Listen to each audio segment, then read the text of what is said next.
4 or 5. That's up to acting chair. If you wish to just stand at ease and let people talk, or we can't do any business until we have people. Why don't we just get to the way? Yep. We Well, need, that's why the sergeant would be most helpful. just get everyone out in the halls and say, get your libertarian asses in here. We needed the gong. All right. Anyone have anything they'd like to discuss that would be in order? No, that would be in order is another It would be thing. in order because we're not doing anything right now. Do the Tyrion Lannister. I brought a pineapple into a brothel. The answer is probably because ducks don't have socks. Okay, let's see. All right, we're back live. It's like talking to a brick wall where it's just staring at them. And Small secretary. I thought that might be aggressive. If anybody has Mike Spalding's number, please call or text him. Do you have Mike's number? Conduct business Spalding? without a secretary. Can you text them or call them too? Wayne's gonna call them. Thank you.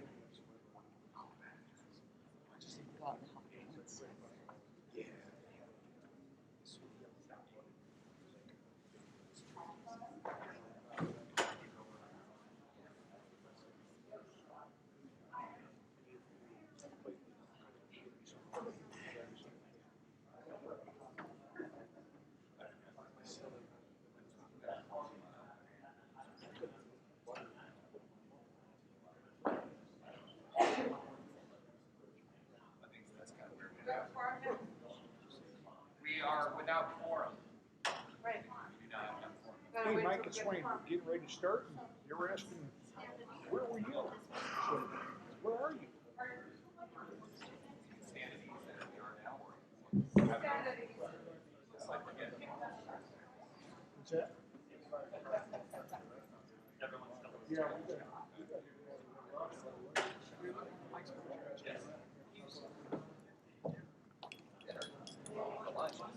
Did they do Oh, so Scott is supposed to do.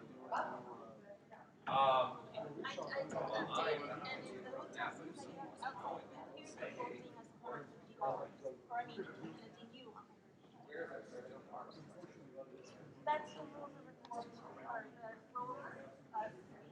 the rules of, hurry up. They said it on every page of our contract. You are allowed to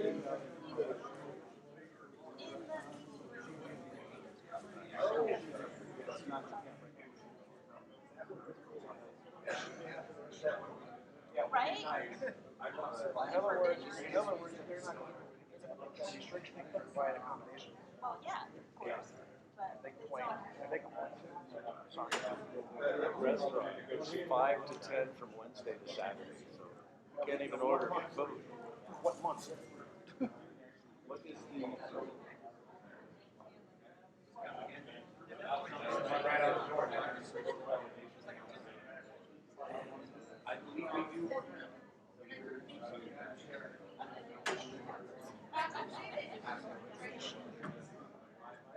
Would everyone please put your hand up if you are a voting delegate? I think we're at 40 now, so we can actually do some business. 2, 3, 4, 5, 6, 7, 8, 9, 10, 11, 12, 13, 14, 15, 16, 17, 18, 19, 20, 21, 22, 23, 24, 25, 26, 27, 28, 29, 30, 31. Have a good Betty Rose. Betty Rose is 32. 33, 34, 35, 36, 37, 38, 39, 41. We are at quorum. We have a quorum, 41 people in the room. Mr. Spalding. Yeah, we have no secretary. We have no secretary. I heard Scott Horton still talking, that's why. He is. So Okay, have we do have a quorum. I'll go rouse the secretary. I'm going to leave it to the body whether you would like to resume at 1:30 or if we stand at ease or wait for the secretary to get here so that we can continue with bylaws. I moved it was standing still 120. 1:20. Second. All in favor? Any opposed? Hearing none, we stand at ease till 1:20. 5 minutes. Madam Chair, off the record, Madam Chair, Spike. since we're standing at ease, You can speak as you like, we're standing at ease.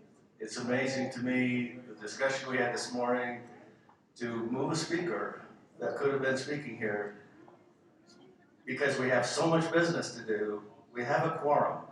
We should be conducting business, or we're not gonna accomplish all the business that we argued about this morning.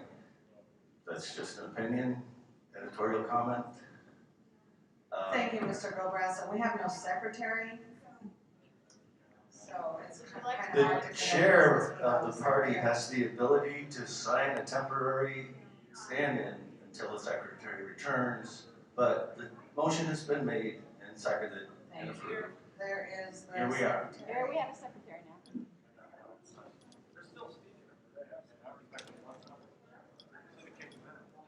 We don't need you for another 7 or 8 minutes, Mike. Madam Chair, Yes, sir. this secretary has been dutifully arrested and brought to the room. Thank you very much, Mr. Montoni. Like the call of the house. They go in there. Remember when we read about that? So he was detained and brought over. Thank you very much for making sure that we coerce people to come in. Because we're libertarians, that's what we do.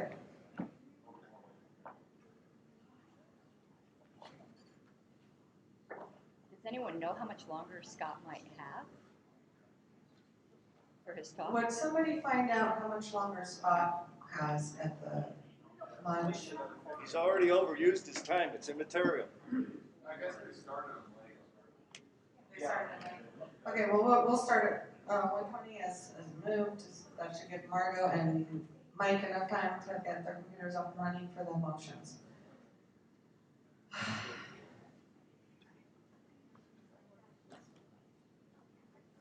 I'm just curious how much longer.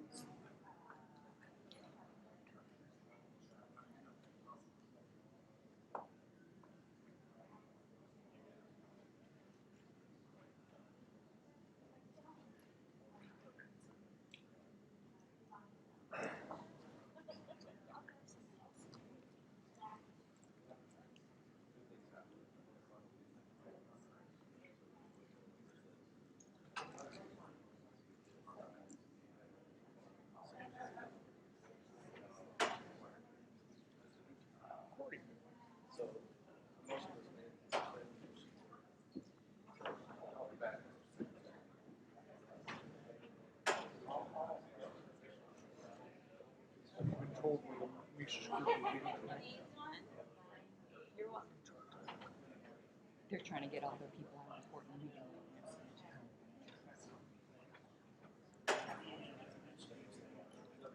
They don't want to go in there and be rude, so they're doing like a group text.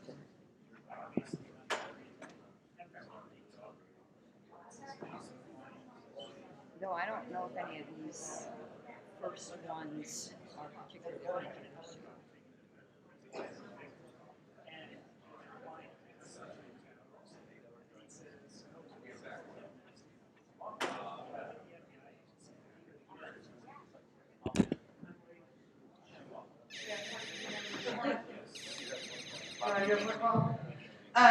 If you are a delegate, please raise your hand. We're going to do a quick quorum count.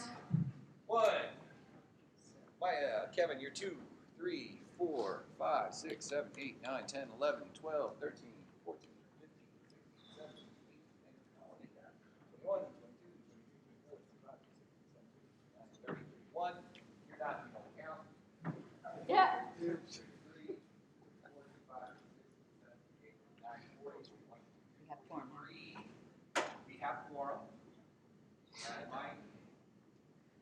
43 people are in. We have quorum. 22 is majority. We need 2/3 for any approvals. No, it's 2/3 of those present and voting, so as long as you have quorum, it's fine. Right, but I need to know what 2/3 of the 43 is. Oh, gotcha. Well, and we have one more, David just came in. So 44. One more over here. 2 more. 45.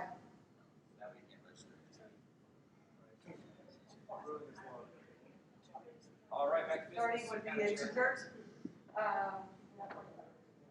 Okay. Okay, we're going back to the business, and the next proposal is, Madam Chair, Mr. Martini? since we went over the list of credentialed delegates at the beginning, should we go over the list of those who have been added or dropped from the credentials list now as a body? Has, where is Ms. Sutton? It is not necessary. Thank you, Mr. Chapman. Point of information, didn't we stand these until 1:20? Did I miss something?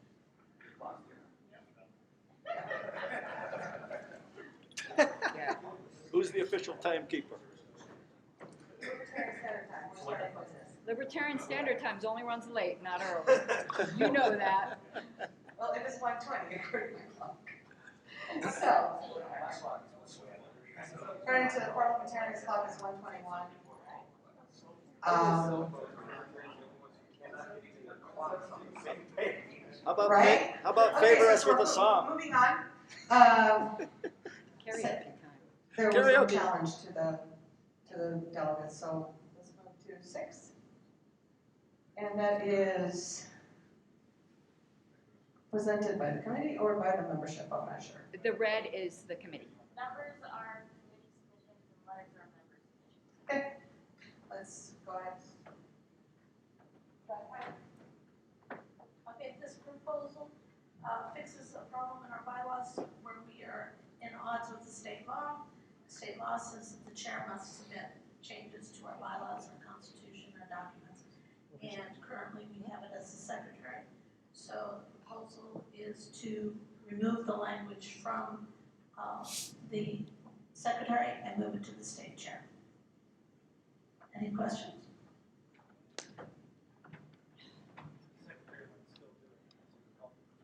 Well, it is the chairman or their appointee by state law, but.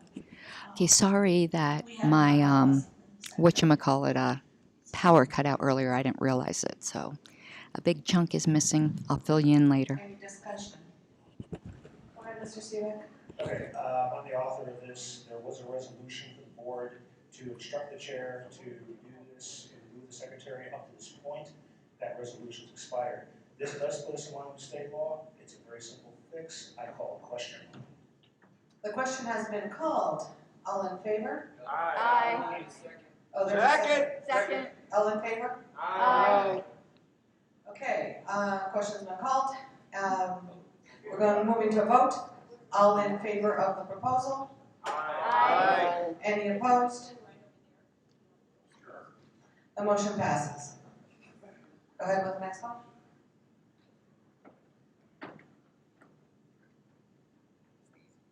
Sorry, I lost my sheet again. What number is this?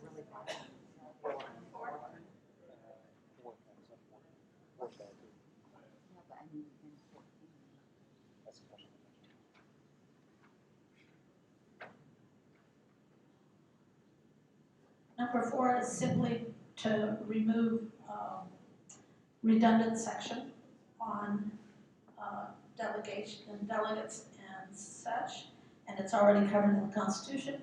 I imagine that the document that we passed today already does this. Mike? What are you asking? Sorry? This proposal is moot now that you've combined the documents. No, it's not.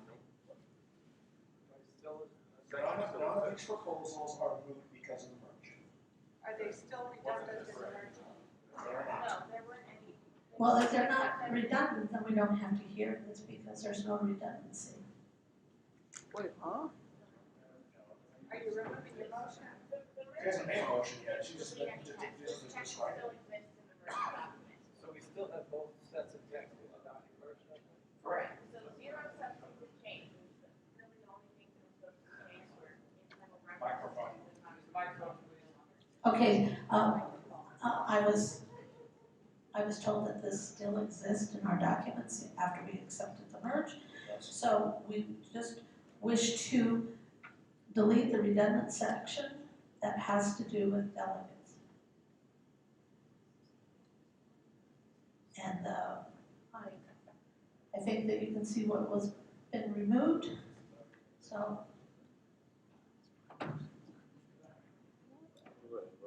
Motion to remove the redundant sections has been made. Is there any discussion? Yes. Mr. Seebeck, go ahead. This is actually not a redundant section. Bylaw 3, Section 1 is required by the minor party law in accordance with covered by statutes 1-4, 1301(1)H. Constitution Article 7, Section 2 is required by 1-4, 1301(1)B. They are two separate things that the minor party law imposes upon us that we have to have in our bylaws. If we strike this out, it will put us out of points. Thank you, Mr. Seebeck. Any further discussion? Mr. Casiano, go ahead. I have a point of inquiry. Yes, go ahead. Can board members or national convention delegates be nominated or elected outside of convention? That's your main.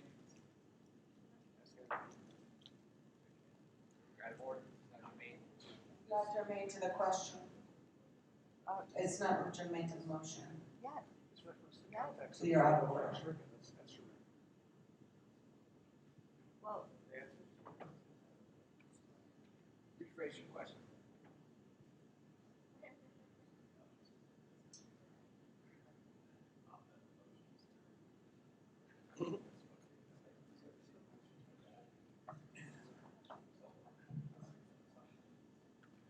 Well, I think my question actually addresses the question.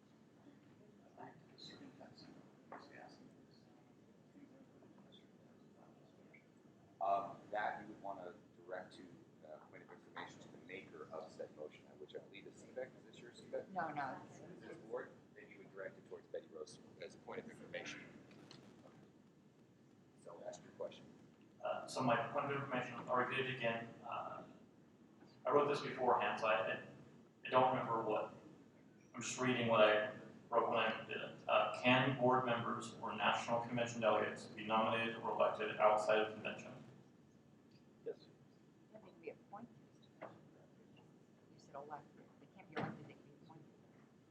There will be a vacancy committee that can do that. But the part here that we're trying to eliminate is this exact same wording exists elsewhere. And so if we're merging the documents, there's no reason to have it in our bylaws twice. Okay, thank you. And I've read the state law. All that it requires is this wording exists in our documents. Thank you, Ms. Ryan. Mr. Montoni, go ahead. I have a point of information. Yes. I guess this would be directed at our two principals here. If state law mandates each of the two sections, should we not have each section reference the particular state law that the section is in there because of? Sorry for the backwards wording. Would the person who answered that question before, would you care to speak to that? Mark, could you restate that? I'm not quite sure I understood what you're asking. I was wondering if we should reference the state law. Yeah, I was speaking in Yoda speak, I believe, but if each of these sections is required by two different state laws, would the body be well advised to reference the actual section number of the state law within each of those sections? Because I imagine this could come up again in 2 years. Okay, now I understand what you're asking, thank you. In the member submission document, one of the appendices, and it's towards the back, listed an outline of where things were merged together. That outline also listed the citations in the statutes, and in one case in the national bylaws, as to why those pieces are required. I would suggest that at some point, a future bylaws committee or staff committee, because it's not really substantive in terms of the context of the document, but somebody prepare an appendix to the bylaws that state exactly that. It already actually exists with the merged document. It would simply be just taking that one appendix and reformatting it. I would recommend doing that just for reference purposes. And would not recommend putting the actual citation of the state law in the bylaws, because every time they might change something, you have to change your bylaws. Thank you, Mr. Seebeck. Does that answer your question, Mr. Montoni? Yes, I'm sorry. Yes, I believe it does. Thank you, Mr. Lutz. I had two things. One, a point of information. What is the redundant section, the other redundant section that this is in reference to? Is it in the bylaws or in the Constitution? It's in the Constitution? Can we see that other redundant section to see if whether or not there actually are substantive differences that would put us out of compliance with state law?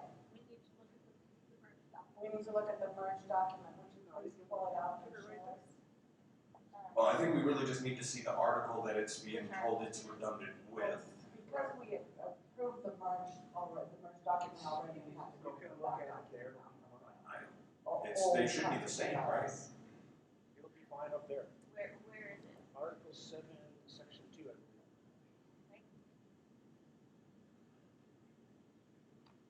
Did you have a motion or anything you wanted Well, to this, discuss? I believe this is a point of personal privilege to actually look at what we're being told. We're deleting this Right, one we're- because it's redundant. We're gonna look So at it, that but was I my see you're thing, is still I there. wanted everyone to be able to see it so they could. Right, check it. thank you. So- Is there something further is my question?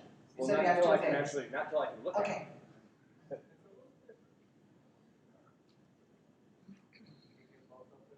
I actually do have a point of personal privilege.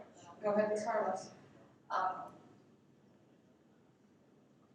It was known for a few weeks in advance that there might be a merge, and there were meetings between the member submission committee and the official committee. No, we're not. We had a one-on-one Karen. I'm adjusting the chair at this point, and I was assured, and I have a couple emails as well where I was assured that the committee was prepared to have alternate language in the event that the merge passes, because I think it's completely out of order to have language up here referencing a section that no longer exists. That the language that the body needs to be shown is the language as it exists now, as we just passed. Plenty of heads up was given. There was no kind of, ambushing or anything so that everyone could be prepared. The member submissions, we have A and B language in the event the merge didn't pass. So I'm sorry, but I think there's some lack of preparation here that. Ms. Harlos? Thank you. It was said earlier by Ms. Ryan that this proposal would be moved with the merged documents, and it was argued that it was still there on the merge. So if it's a moot point, Ms. Ryan already made the argument that it would be a moot point to even do this proposal. But the argument is that it isn't. I can't give you the specifics because my memory is not correct, but I remember looking because we were wanting to see if the members could support this, and it isn't. It isn't. Ms. Carlos, for future reference, wait to be recognized before you speak. Oh, apologies. Thank you. Mr. Martoni.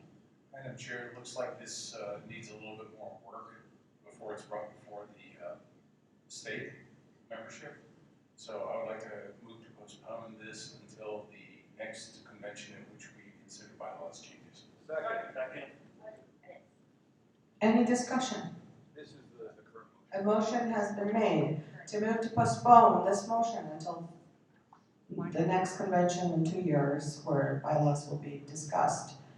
It has been seconded. Is there any discussion on the topic? Just to be clear. You must come to the microphone if you're going to speak and wait to be recognized. Go ahead. So just to be clear, if we leave the redundancy in, there is no risk to us being out of compliance with the state. We are only at risk if we remove it and it's not actually redundant, right? Okay, so this is the no risk option is postponed. Correct. Cool, okay. Any further discussion? Without any further discussion, we'll move to a vote to postpone this motion until the next convention when Constitution bylaws will be heard, which will be 2023. All in favor? Aye. Any opposed? The motion passes. Move on to the next topic.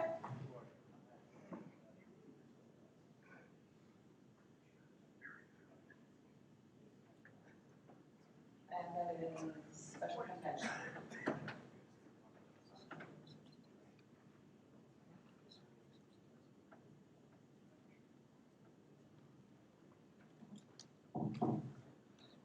This adds urgent matters to the special conventions. I believe that people have stated that they want to be able to pass bylaws at special conventions and so on and so forth. The reason we add urgent matters is because sometimes we need a special convention for things other than complying with state law. We had one to nominate candidates this last time, and yeah, we were complying with state law, but violating our bylaws, so.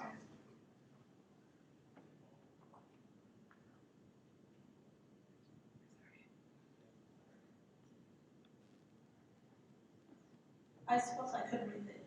The intention of special convention is to address issues that cannot wait until a regular scheduled convention, but these issues are not always foreseeable. They are also not always going to be related to compliance with state law. An example is we knew COVID was happening at our special convention, but we couldn't change the bylaws in order for us to have a regular convention in the summer.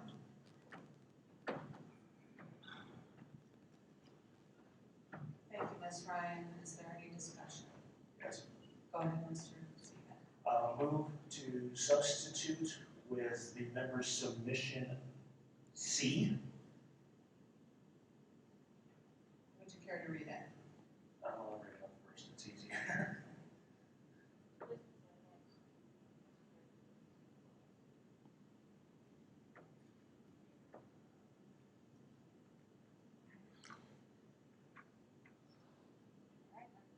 I would like to speak to it as soon as it's done. Give me a second.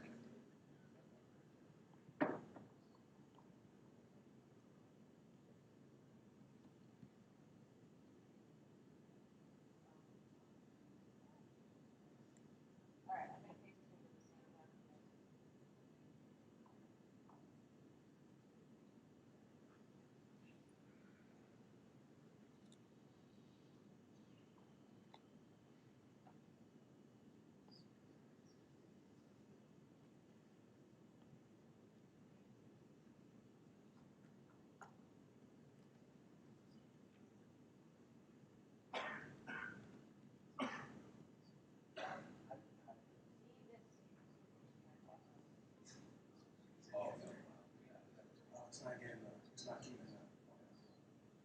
Oh, it's not. Yeah, scroll up. Take that one, that's the markup. Would you please read it?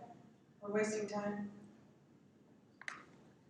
All right, the revision C takes the same section, Article 8, Section 1, and towards the end of it, trying to read while at the microphone, strikes the words required to bring or keep the party in compliance with state or federal law, and replaces it with necessary to resolve the situation which may include revisions to this Constitution or the bylaws regardless of the year.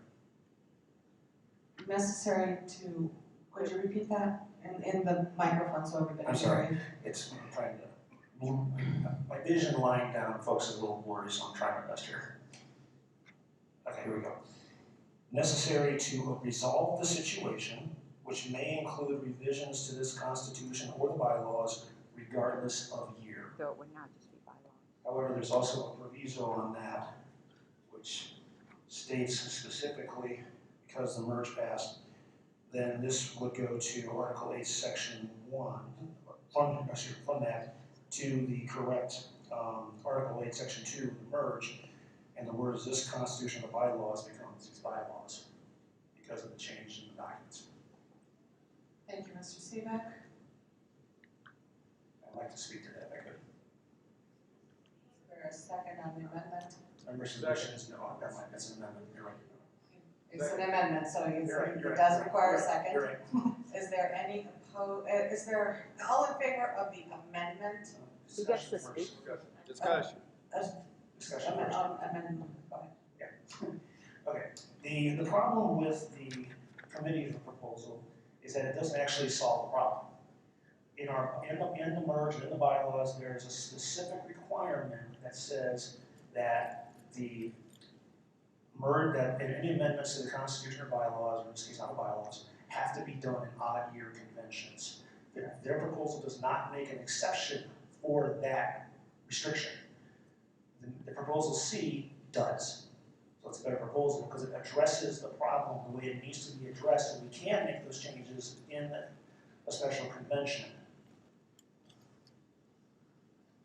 Thank you, Mr. Seebeck. Any further discussion? Go ahead. Yes, Madam Chair, thank you. I'm all for simplicity. I don't see the necessity to add, 30 extra words to say the same thing. If it's an urgent matter, it needs to be dealt with. We need to have the ability to do a special convention and get the job done. Thanks. Thank you. Point of inquiry, this would be for Mr. Seebeck. Mike, does the proposal that you're offering, does that still keep the language in it regarding its pursuant to the federal and state laws that might arise? My only question is because having that language in there allows for some fluidity as state laws might change where we're not stuck by our own organizing documents, and this will, if that's not in there, we might be kept from staying in compliance, and that could cause us problems. Would you please speak in the microphone? So that everyone can hear the answer. The answer is, as you see up there, the words to keep the party in compliance with state or federal law are stricken, but that was the purpose of the special convention initially in the first place. This would expand that capability so that, yes, if we are out of compliance, we can get back into compliance. But it also allows for us some more flexibility if we have to deal with other extreme circumstances like nominating candidates because of the coronavirus problem. Thank you, Mr. Seebeck. Ms. Harless? It seems to me that both the committees and the members agree on a problem, and it's just what wording is better. Paucity or lesser words in bylaws is not a virtue. Lack of ambiguity is a virtue. One of these does lead to a potential ambiguity that could harm the party if it's deemed that there is not an exception if it's an even numbered year.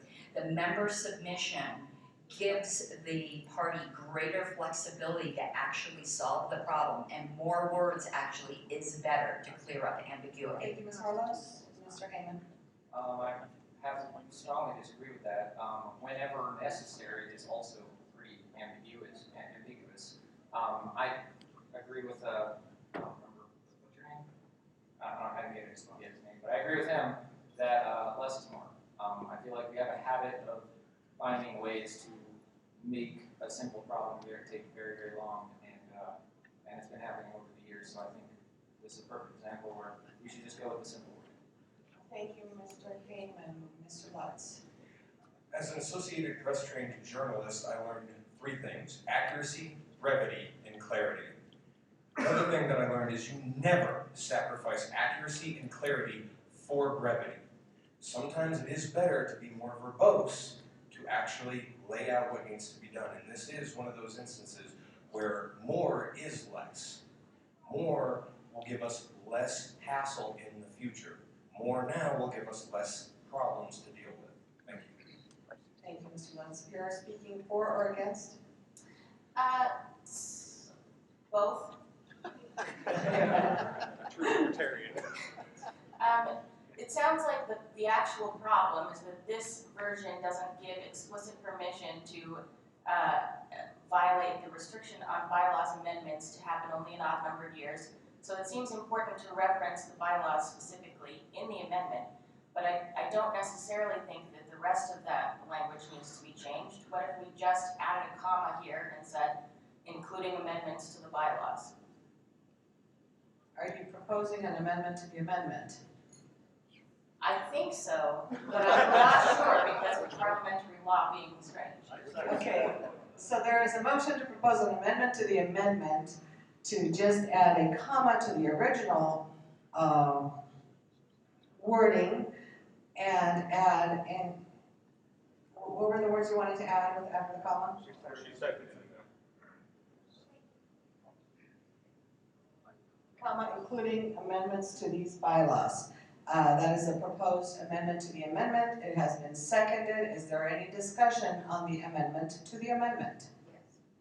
Ms. Harless, go ahead. This is actually to the amendment and everything else you were discussing. The composition of bylaws is somewhat different from ordinary expository writing in that it places greater demand on a tight clarity and precision in word choice, sentence structure, and punctuation. In bylaws, every punctuation mark may have an important effect, and what is omitted may carry as much significance as what is included. Indisputability of meaning and application is a far more important consideration than readability, and the latter must be sacrificed when both cannot be achieved. Thank you, Ms. Harlow. Mr. Montana? This has been fun. And frankly, I want to give the board more latitude to call a whole bunch more special conventions, like maybe every week or something. That would be great. Anyway, I'm in favor of these changes. I can live with the last one, although I don't think it's necessary because amendments to the bylaws are covered elsewhere. So I call the question. The question has been called. Is there a second? Second. Any opposed? Yes. One opposed. The question is called. We will move to a vote. What are we voting on? We are voting on amending the amendment of the amendment to be considered. So, no, the question hasn't been called. It already passed with one vote, and the rest in favor. So now we are voting on the amendment to the amendment to become the main motion. So, all in favor of the amendment to the amendment, say aye. Aye. Any opposed? Nay. Uh-oh. Is it 2/3? Somebody called for favor. Division. Of course they did. You're welcome. All right, hands up. Always affirmative first. All right, guys. 3, 4, 5, 6, 7, 8, 9, 10, 11, 12, 13, 14, 15, 16, 17, 18, 19, 20. In favor of the amendment to the amendment. 22, 23, 24, 25, 26. Do not believe 26 is. It is a majority. 2/3. No, you don't need 2/3 for an amendment to the amendment. It's not amending the bylaws, it's just amending the motion. Okay, so the amendment, the amendment to the motion passes. Now we will go to discussion on the new main motion, which is as listed on the screen. Parliamentary inquiry. Yes, sir. We've had some folks join us from the speaker event, and I think we probably need a new count at this point. Thank you. Because otherwise we're working with a smaller number. All right, all voting members, raise your hand. Will this new quorum count against the last vote? I don't. 3, 5, 6, 7, 8, 9, 10, 11, 12, 13, 14, 15, 16, 17, 18, 19, 20, 21, 22, 23, 24, 25, 26, 27, 28, 29, 30, 31, 32, 33, 34, 35, 36, 37, 38, 39, 40. Let me see your bracelet. 41. Hey Karen, how many special conventions do you have in a year before they're no longer special? They're all special. That's a good question. We are 58. 58 is an important count. That would be 29. 30 would be a majority. And 38 is 2/3.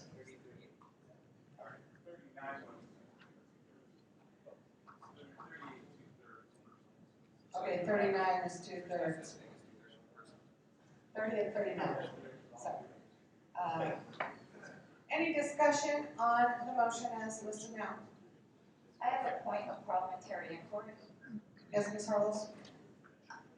I believe there's some confusion, and I think I'm correct, and perhaps the parliamentarian can address it.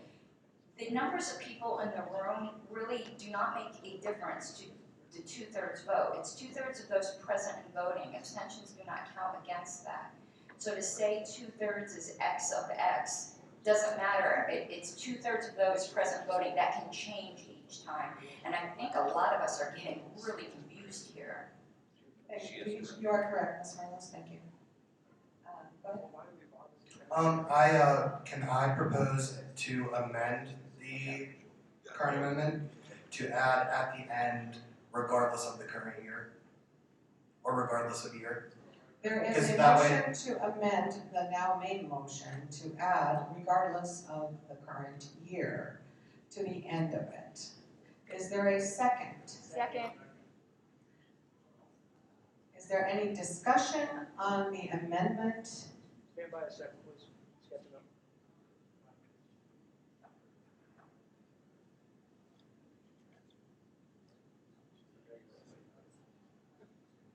Okay, she's good.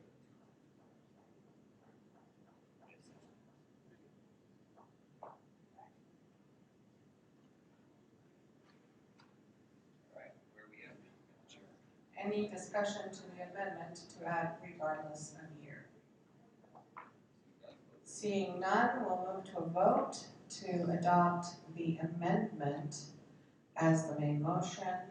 All in favor of the amendment to add regardless of year, say aye. Aye. Any opposed? The motion passes. Now we move on, we move on to now speaking on the amendment, on the new made motion as amended. Any discussion? No, what about the one you proposed? That one's still open on the floor, isn't it? It's kind of become moot with adding it here. It's become moot. Mr. Lester, do you have something to say? Would you speak in the microphone? I think I can resolve the confusion real fast. Point of parliamentary inquiry. Yes.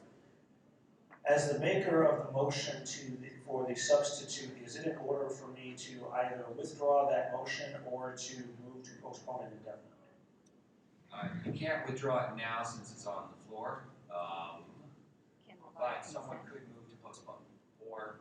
Can I move to postpone it because I'm the original maker? Yeah. Then I would so move to take the postpone indefinitely member submission C. Second. There's a motion and a second to remove members submittal C. All in favor? Aye. Any opposed? Carried. Whoa, division. All in favor, please raise your hand. I'm working off my lunch. Working out next week. That's right. 2, 3, 4, 5, 6, 7, 8, 9, 10, 11, 12, 13, 14, 15, 16, 17, 18, 19, 20. I don't think that's enough. No, not enough. It's the same. Move to postpone indefinitely fails. But we still have to find out how many are opposed. Yeah, you always have to count the It no's. doesn't matter. We have to count the no's because it's only president voting. All opposed?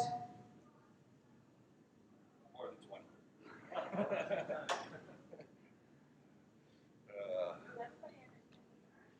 Do you understand does everybody understand the question that Mr. Seebeck wanted to postpone indefinitely his motion? Sounds weird.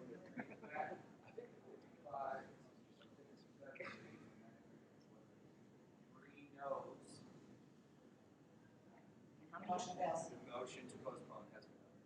That's passed. Your motion to postpone failed. Motion still stands. Vote on this now then? Okay.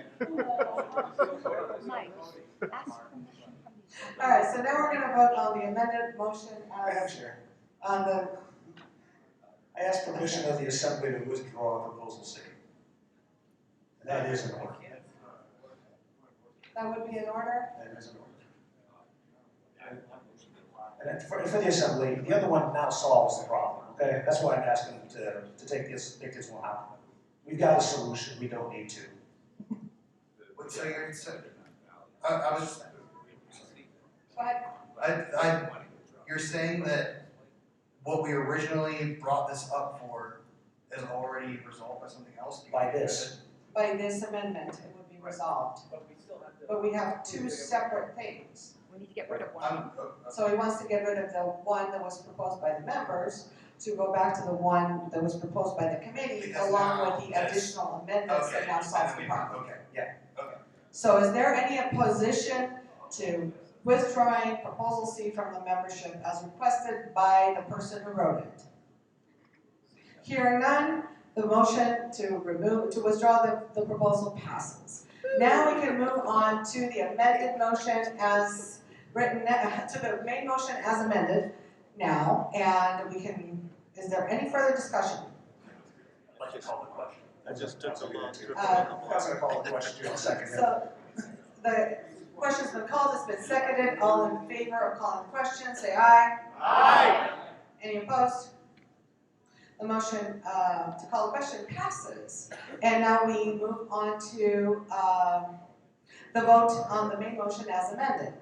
All in favor of the main motion as amended, please say aye. Aye. Any opposed? The motion passes. Next.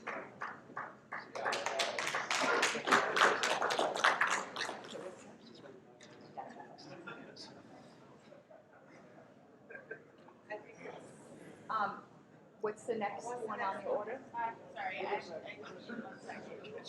Okay. I think it's committee, I don't think it's member.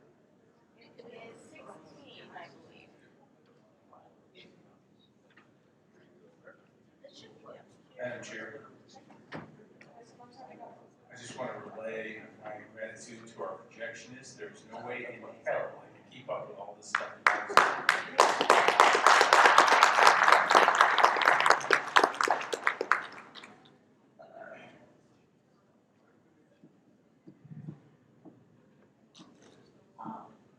The reason for this proposal, it's an emergency bylaw suspension. It requires the entire board, state board, to agree with a change. And one of the things that was brought up was the fact that the state said we could have our convention anytime last year, as long as we got our candidates and nominations in within the 73 days, but our bylaws prohibited it. And there was nothing we could do to change it. Another example is, if you remember a couple of years ago, Colorado Mills was totally shut down by hail. If that happened today, we would not be having this convention. And there is no way for the board to say with 15 days notice to move this convention across the street. If a hotel burns down, you can't move it. And this solves that problem. It takes 100% of the board to change that, to make an emergency change. And we ask that if we don't have that kind of change, that we need to have something so that if something like the hail, a fire, or anything like that happens, that we can change the bylaws for that one thing, and only for as long as it takes to change it.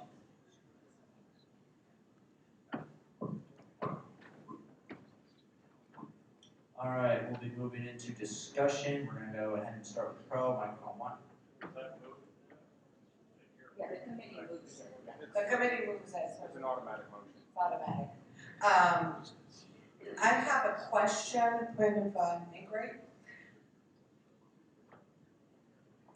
This section would only apply to actual emergencies and nothing else.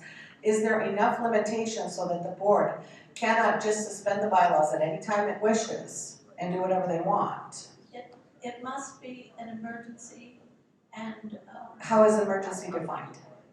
emergency is something that is beyond the control of the board or the membership. Something beyond the control of the board or the membership. I'm not understanding actually. It still seems to be a little bit vague.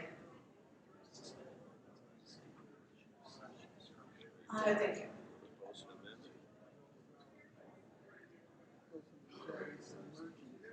I want to make sure I'm not confused here. Just a moment, Buck. Oh, thank you. Oh, you got a question? Yes, I do. Alright. It occurs to me that as delineated in the Constitution, it needs to be removed from here because we're combining and now calling them bylaws. The Constitution no longer exists. So that should be stricken.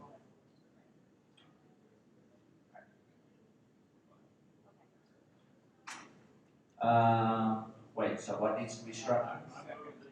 I vote we strike it out as it is delineated. Mr. Chair, that would be a conforming change that wouldn't even require an amendment.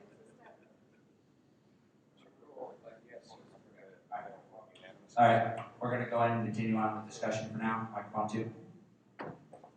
As I said in my argument against this, this is the ultimate of the fox guarding the hen house and deciding that chicken looks delicious for dinner. You never let the board suspend the bylaws. There's a reason bylaws are not suspendable. What is an emergency? Well, it just depends upon the board. And what you might trust the board today, but you don't know what the board's gonna look like tomorrow. Can you imagine if Congress had said, you know, if there's a genuine emergency, we should just be able to suspend the Constitution. You'll always vote for it. You trust us, don't you? And it says right there, only if preserve the rights of membership. That is circular. It begs the question. The bylaws are the rights of the membership. You can't both preserve it and suspend it at the same time.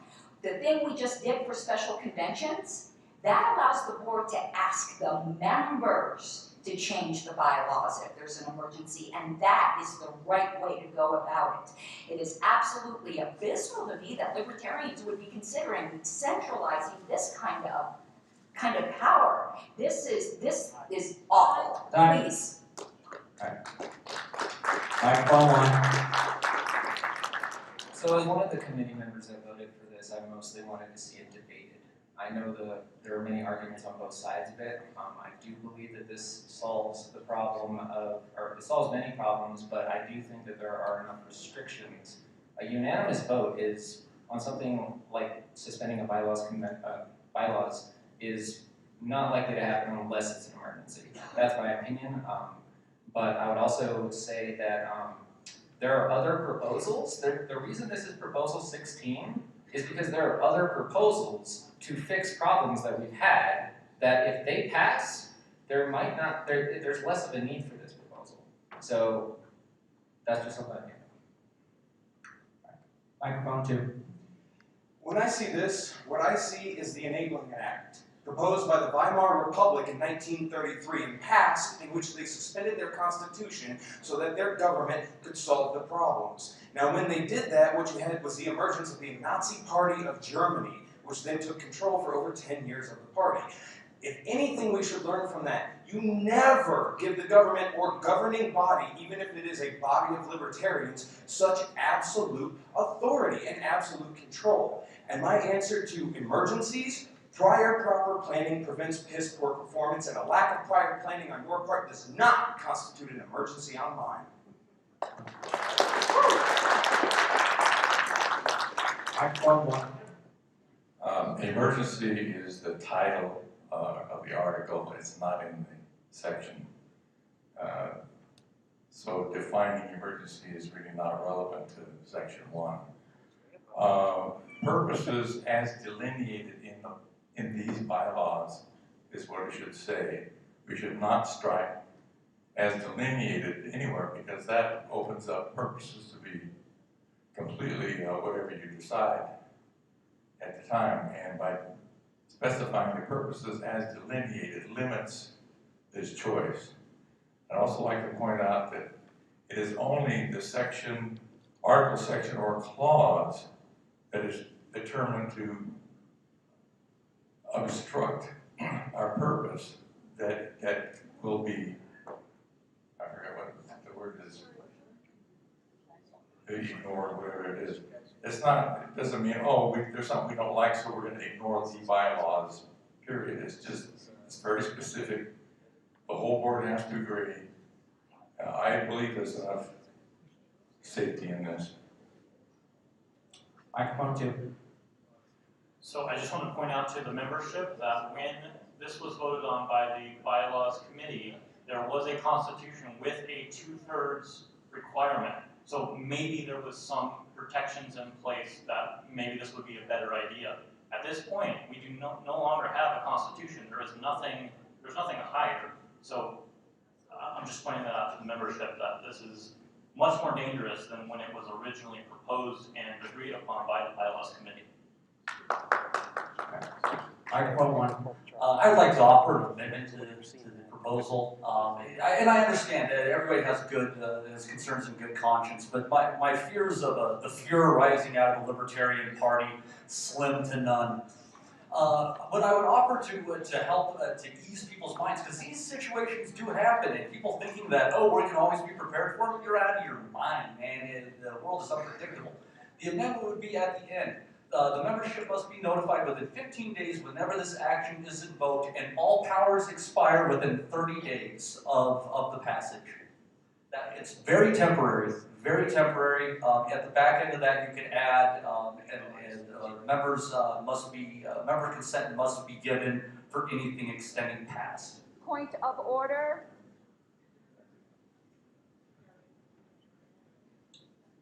Microphone 2. Our notice requirements are very specific, and amendments can go underneath the scope of notice, but not over. This language goes well beyond the scope of notice, and therefore is out of order.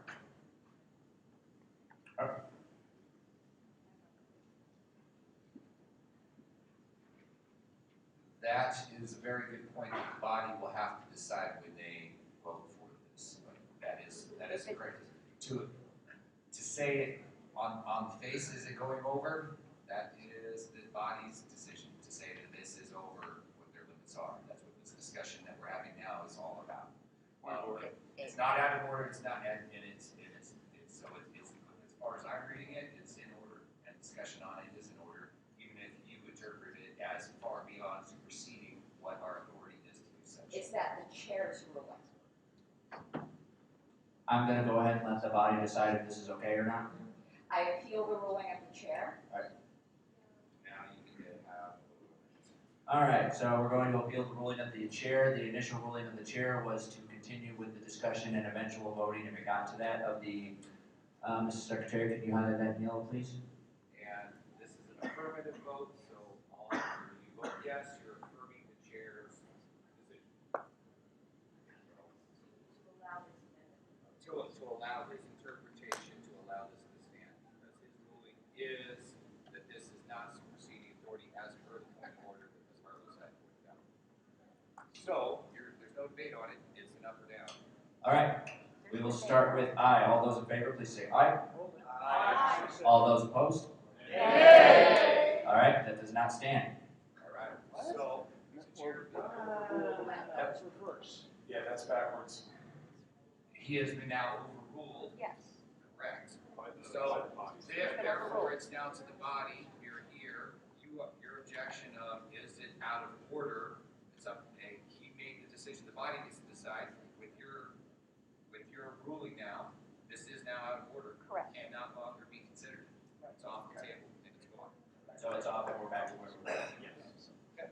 All right. So that motion is gone. All right, so we just had an amendment, and then we're going to go to microphone 2. Okay, this thing is a mess. Yeah, it says emergency only in the title, but titles are just there to set off what the sections do. There's no specification of emergency in the section. There's no specification of the extent and duration of the issue here. It says a unanimous vote of the board. A unanimous vote of the board would be 6 members out of 11 when they have a minimum quorum. There also is no expiration date, and there's no limitation that they could do votes to suspend every single article one at a time. There's a reason we don't suspend the bylaws, And the reason the bylaws are built to constrain and define the duties of the board. We are a bottoms-up organization, not a top-down one. This is a top-down proposal which will screw up the entire party.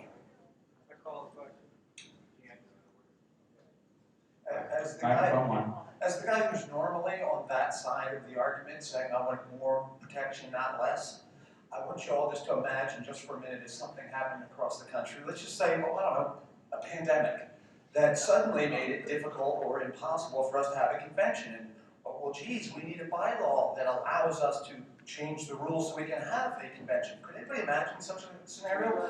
I understand, I grasp the concept of we need protections. I thought that DG's suggestion would be a good one. That didn't work. So maybe this needs some amendments to add some protections, but we ultimately need to give the power for us to run our party.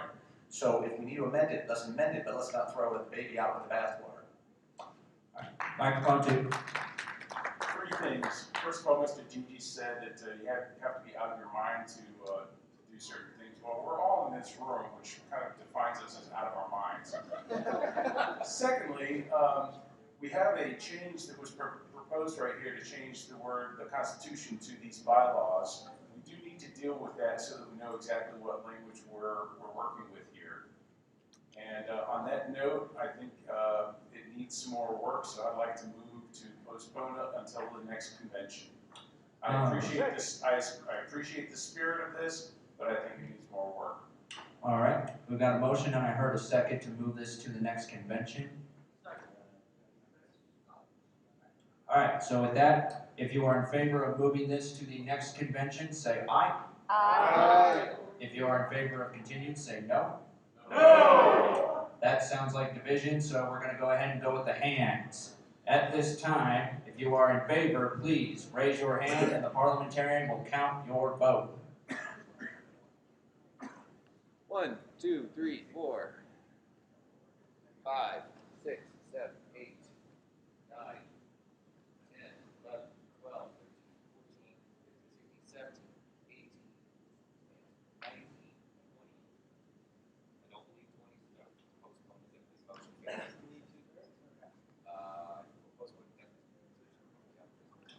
All right, so that does not pass, so we will go ahead and continue. Microphone 1. I'm calling the question. I think that people know what they need to vote on this. Which question are we calling? So it's moved. Previous questions on the motion. Do we have a second to call? Second. There it is. All in favor of previous questions? Which question are we calling? This is to close debate on this particular motion. All right, all in favor of calling the question, say aye. Aye. All opposed, say nay. Nay. It sounds like the ayes have it. That question has been called. Now we will proceed with voting.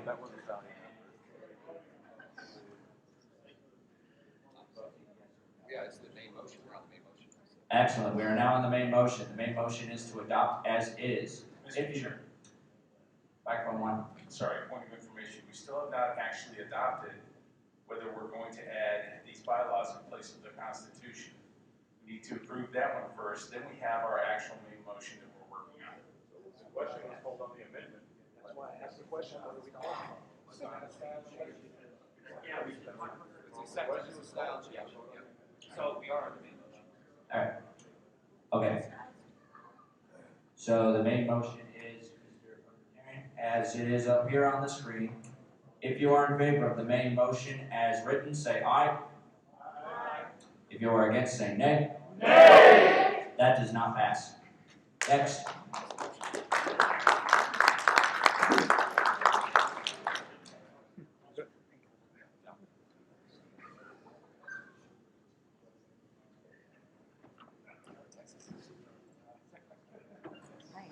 Mr. Chair, we're scheduled for a 10-minute break at 2 o'clock. It's now 2:10. Orders of the day?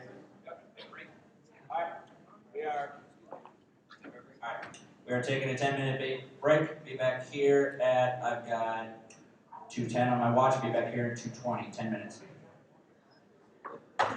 After 70.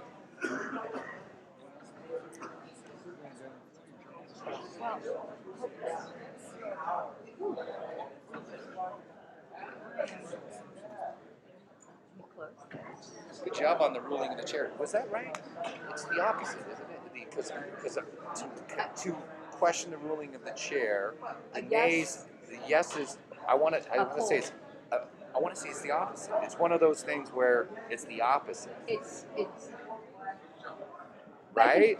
I get so confused. Because it's a nay is an affirmative for the chair's voice. Right, it upholds. Upholds. A yes upholds, a no overturns. See, I thought it was a no upholds and a yes because you're wishing to overrule. The vote is to overrule the chair, so the yays overrule. A tie upholds. It's one of those few instances where you have that positive vote. I hate those. It's a yes upholds. Normally a tie wouldn't win. Right. But a tie in the chair, it doesn't overturn. So it's just one of those votes that's it's the affirmative voting when it's a ruling of a chair. So it gets very, very squirrely. But nonetheless, we got the right purpose. I know the body spoke that they didn't want the chair's ruling upheld. So I'm like, all right. The ruling from the chair is the bad apple. It's just better to state it as what. I wish Roberts kept it this way. It's one of those things you have to state in the opposite way. Yeah, I hate that about Roberts. That's why I keep yelling. What are we voting?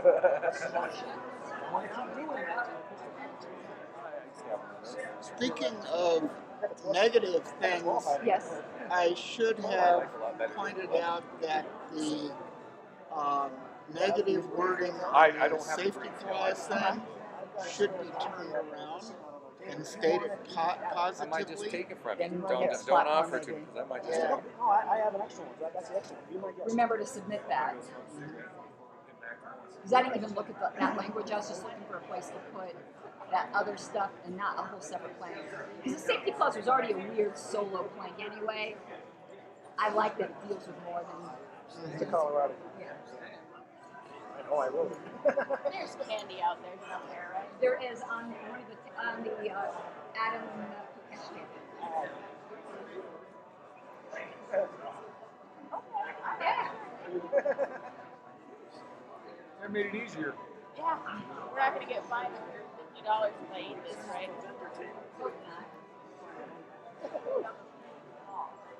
I need to get my comments up here.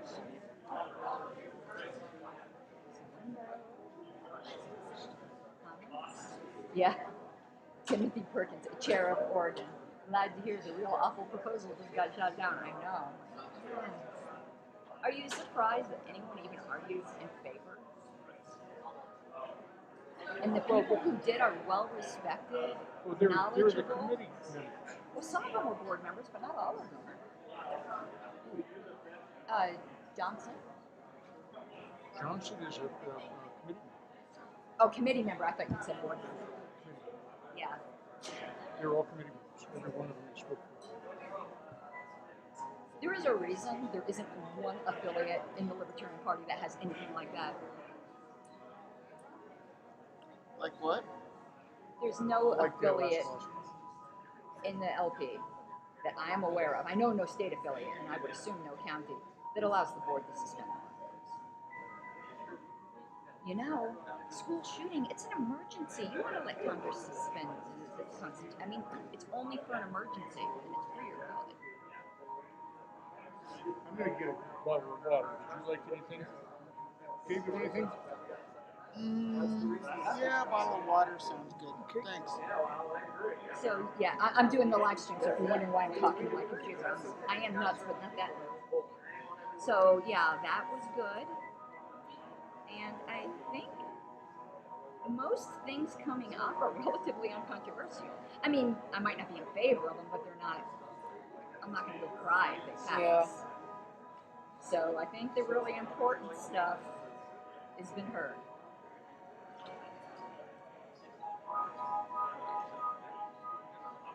All right, I am going to go. I saw you sneaking out. Okay, here she is. It's Princess. Spike Cohen took my gun. I just want to say that. But you said a keyring that did that shit. What are you guys talking about? Oh, I'm just reading the convention. I was going to ask you a question about What's going on? I was just trying to clarify something. It's Princess.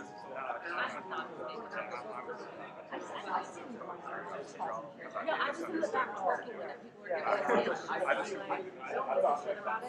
I don't know why. But like, I was never gonna do that. You need an OnlyFans. Get some money.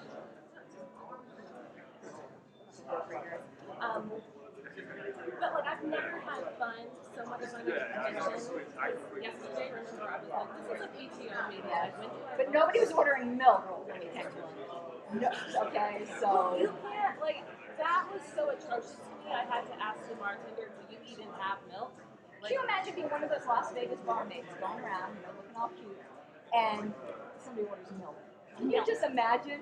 Oh my goodness. And you know that chick was going, I ain't getting no tip from this milk lady. I know that from this milk lady.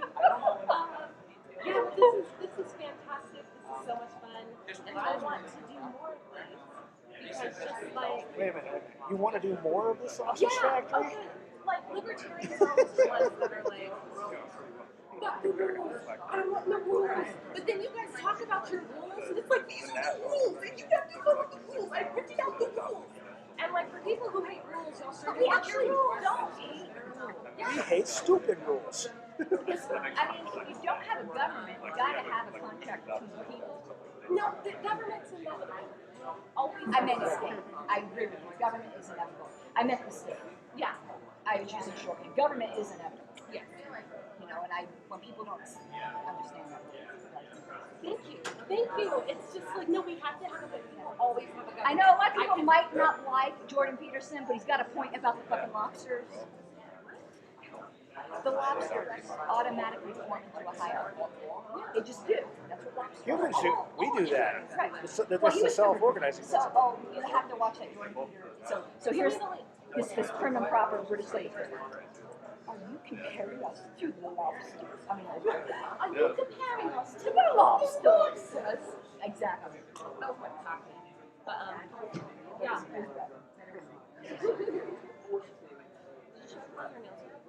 Yeah, we did. I'll probably do I'm obsessed with my nails. Absolutely obsessed.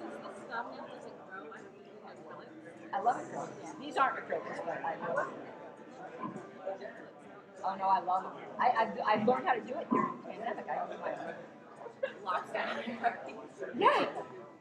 Hi guys. Wow, I can't believe I made it on the pink flame.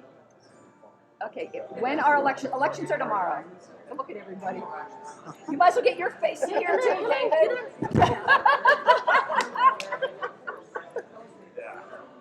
Oh yeah, so Okay, get in. Wayne's here.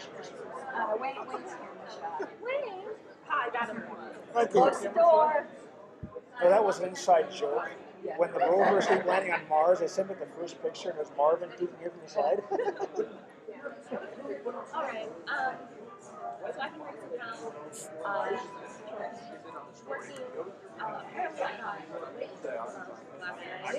and then Ashley picked me up, and I fangirled too hard, and I fell back and hit my head. And I don't remember it. Oh well then. So then like, At least you didn't get that happened.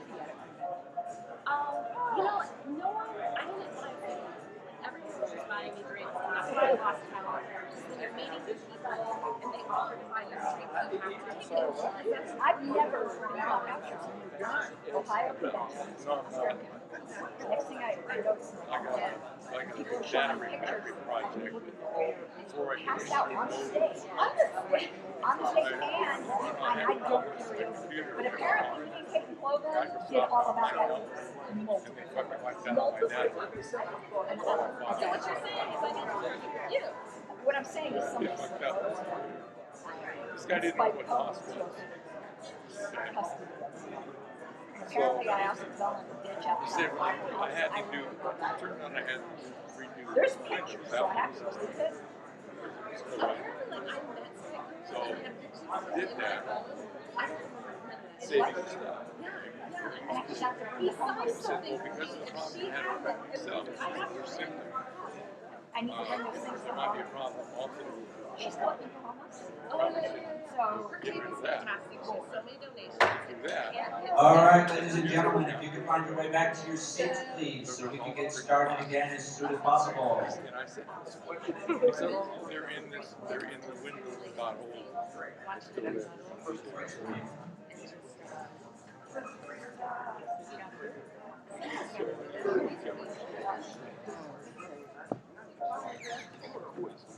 Dad, where did you get that? I stole it. That's dope. That's Their seats, if you are voting delegates, in the front, make sure you have your bracelets. If you're not voting, sit in the back so we can, for ease for the parliamentarian to count. Yes,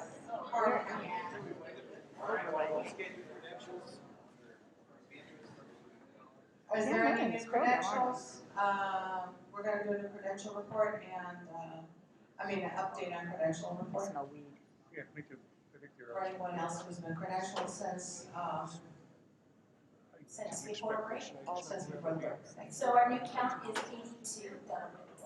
82 delegates, but we show what additions were made to the delegate count. No, I don't show who anyone's are. Okay, thank you. It's everybody. So we have 82, we need 41 for a quorum, 42 for a quorum. Would you please do a quorum count? Raise your hands if you have your badges and your voting. 3, 4, 5, 6, 7, 8, 9, 10, 11, 12, 13, 14, 15, 16, 17, 18, 19, 20, 21, 22, 23, 24, 25, 26, 27, 28, 29, 30, 34, 35, 36, 37, 38, 39, 40, 41, 42, 43, 44, 45, 46, 47, 48. We have 48.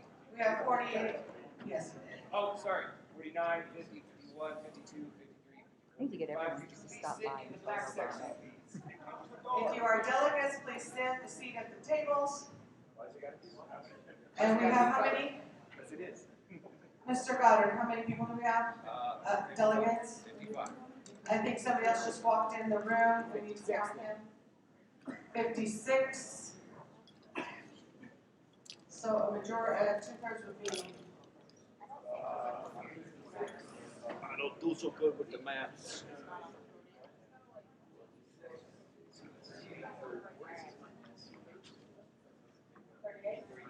38 is 2/3, and a majority is 29. We shall continue. What's up next? Go for it. Okay, point of personal privilege, can we get Mr. Goddard a segue, please? Can we give him a segue?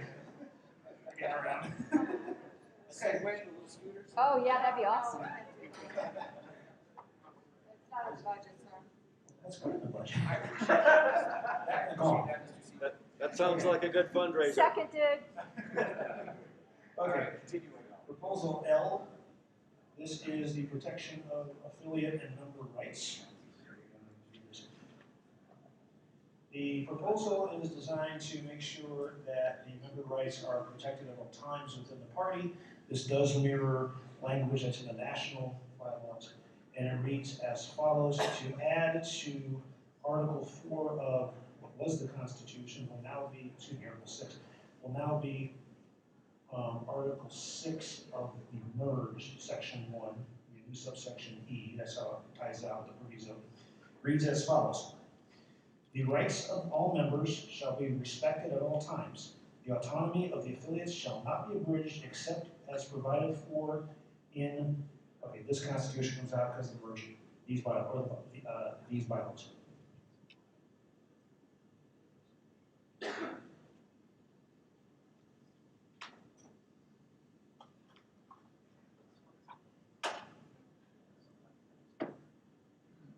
Motion? Could you restate the motion, please? Yeah, please reread it. It's pretty hard. I'll try. Okay, this would add a new section to Article 6, Section 1 of the merge, or Article 6, Section 4 of the Constitution, currently, saying both, which would read as follows. The rights of all members shall be respected at all times. The autonomy of the affiliates shall not be abridged, except as provided for by, in this case, these bylaws. Thank you. Is there any discussion? Would you like to speak to your motion? The basic theory of it is we're a bottoms-up grassroots party. All the heavy work is done down at the affiliates level. Okay, this will allow us to let them give that this will give them much more flexibility to do what they need to do to grow. This will give us the ability to get more outreach, more activism, and so on done. It also puts the board focus back on administration of the party, running interference for the affiliates against the state at all levels, and also lets the focus for expansion take into play the way it needs to be without having to get engaged in turf fights. Thank you, Mr. Seabass. Go ahead, Mr. Spalding. I'd like to oppose this. We do not have specific language that's being repealed by this. Right now, the bylaws do protect the rights of the members, and I think this is unnecessary. Thank you, Mr. Spalding. Mr. Cassiano. So I suppose I'm open to this, but I don't see where this is ever going to come into play. When is someone ever going to pull up Article 6, Section 4 and say the rights that the members have are already in other places? I don't see where this is ever going to be used. I'm open to it, so maybe I'm missing something, but same thing for the autonomy. If it's already provided for these bylaws, what are these sections doing here? Thank you, Mr. Cassiano. Ms. Harlows. The first section with the rights of members might be a little bit more obvious than the autonomy of the affiliates. Where this would get cited is if you had a board that decided it was unhappy with the action of one of its county affiliates, but for something that was somewhat arbitrary, they can't just willy-nilly disaffiliate a county affiliate unless the grounds are already provided for in the bylaws. This protects the affiliates, their own autonomy, from not being abridged by the board. There's a reason why this is in the national bylaws. It's to keep state parties from being disaffiliated by, an LNC that woke up on the backside of the bed. So while the first sentence, I can see how that might be somewhat obvious, I do think the second part is critically important to protect our county affiliates. Thank you, Ms. Harlows. Mr. Mulder. Eric Mulder, switching hats to the Arapahoe County Affiliate Chair. There's already provisions in our bylaws that say what an affiliate can or cannot be disbanded for. And an affiliate chair has to be made aware of those sort of things when disaffiliation is brought up. I'm not in favor of this because I do not need this to do what I currently do in Arapahoe County. Thank you, Mr. Mulder. Ms. Lutz. Normally, I'm opposed to any kind of redundancy. I do agree in part with the con people. I feel like there are protections already in place. However, I don't see really the harm either in laying yet another layer of protection between the state level board and the county affiliates. Anything that protects our lower level members is invariably a good thing. Thank you, Mr. Lutz. Mr. Heyman. So I'm going to say, as predictable, this whole thing is redundant to me. Members either have rights or they don't, and I think it's pretty clear from our bylaws that members have rights, and so that first sentence is totally redundant. The second sentence is a little bit better, but I also think that that's pretty redundant as well. So. Thank you, Mr. Heyman.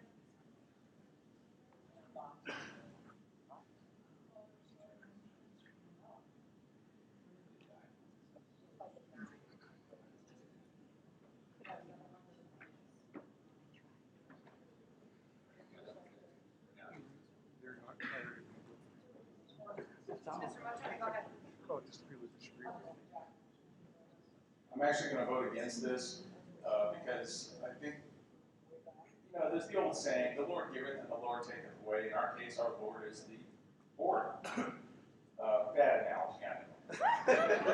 Rabbi. But anyway,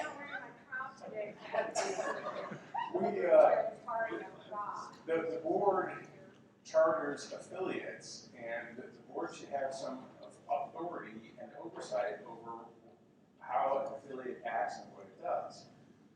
If we're going to continue to add layers between what the board can and can't do to get rid of a non-performing or counterproductive local affiliate, then I don't think that's necessarily a good thing. So I'm voting against it, and reading the room, it looks like if I asked to call the question, there would be no objection. The question has been called. Is there a second? Second. Any opposed to calling the question? Hearing none, the question is called. We move to a vote. All in favor of the motion as stated, please say aye. Aye. Any opposed? Nay. The nays have it. Next item on the agenda. We may have to get another. Number 2.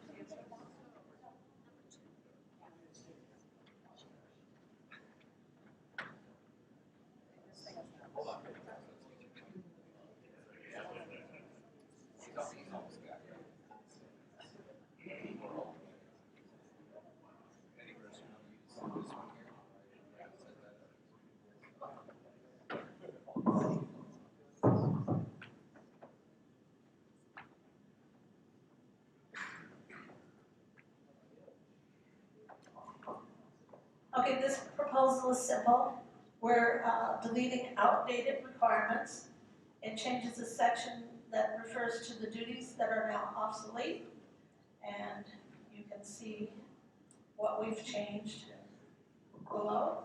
It says these requirements are no longer necessary because of electronic media. In other words, just like most of the stuff that you got now came over the internet, you could download it and everything like that. This removes the requirement that we print things and that the board has to be responsible for it. If someone wishes a copy of anything, we can send it electronically.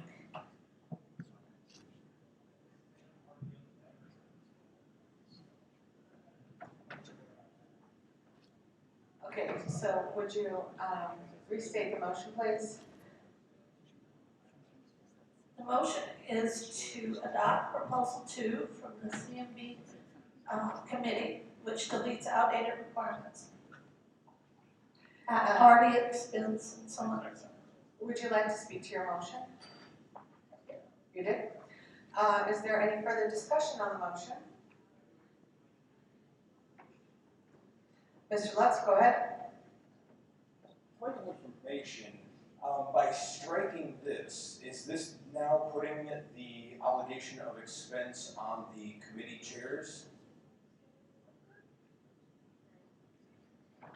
Here to ask a question, please. No, the fact is that we do everything electronic, and so if someone requests something, we can send it electronically. Well, we may be able to send it electronically, but why do we need to remove that party expense then? If there's no expense actually being attributed to the party, and if something does come up in the future, one of those unforeseen emergencies where someone has to pay for something, then under this, it seems like the board could stick them with the bill. Would you like to make an amendment to the motion, Mr. Lutz? I would like to amend that we reinsert all instances of at-party expense. There is an amendment to the motion to reinsert at the party expense to the motion. Is there a second? Point of order, Madam Chair. It hasn't been deleted yet. It's proposed to be deleted. There's nothing. He's amending the motion.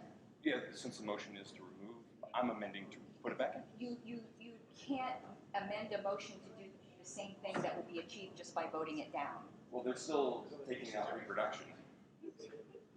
So I'm not completely changing their motion. Okay, he is only amending the motion, Ms. Harlow, thank you. Yeah, thank you. So the amendment motion would include the expense at the board if there were the case where we actually had expense, rather than passing it to the committee I chairs. misunderstood, thank you.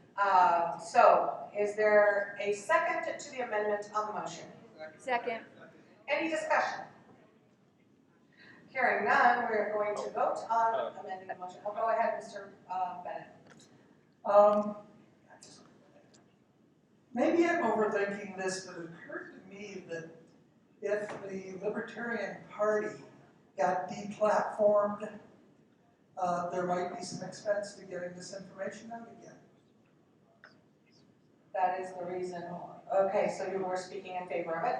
Mr. Johnson? I was over here because I was speaking in favor of the motion, but now I'm over there speaking against it. Go ahead. Okay, so if something needed to be paid for and I was willing to whip my wallet out, requiring the party to pay for it instead of me. You could always There's no donate. reason that we have to say parties at the party's expense. Anybody could pay it if we take that language out. If we leave it in there, the party has to pay it. Party runs out of money, can't do it because the party has to pay for it. I can't just go pay for something. We don't need this language. Thank you, Mr. Johnson. Mr. Lutz? I believe we have something called donations. If someone wants to pay for something themselves, they can voluntarily donate to the party. Thank you, Mr. Lutz. Mr. Montoni? I think we can always call on Joe to just present his credit card when we need something. Call the question. The question's been called. Is there a second? Second. All in favor of calling the question? Aye. Any opposed? The question is called. Now we are going to move to a vote. All in favor of the motion as amended? We just voted to, all in favor of amending the motion? Aye. Aye. Any opposed? No. Is there any discussion on the amendment? What division? Someone call the division, go ahead. Hands up, people. Hands up if you are in favor of the amendment of the amendment to the motion. 3, 5, 6, 7, 8, 9, 10, 11, 12, 13, 14, 15, 16, 17, 18, 19, 20,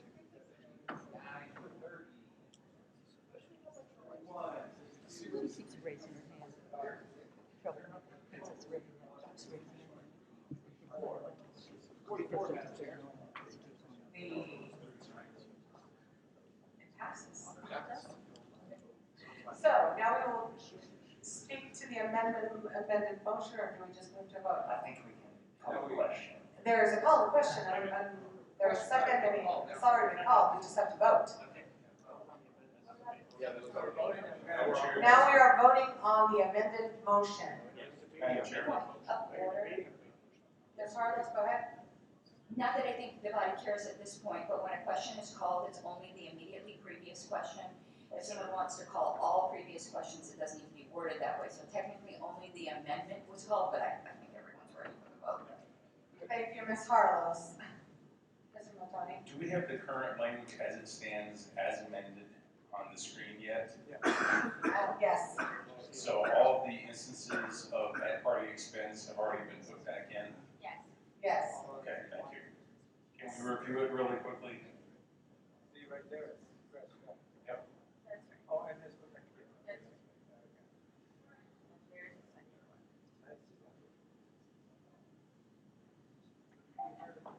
It is all on the projector. All in favor of the motion as amended, please say aye. Aye. Any opposed? No. The motion passes. Next.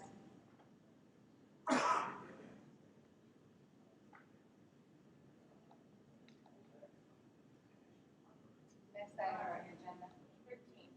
13.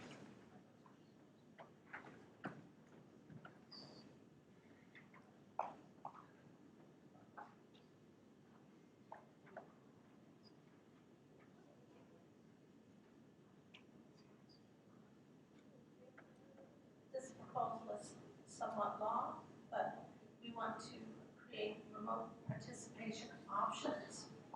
This proposal changes remote locations to a more flexible remote participation.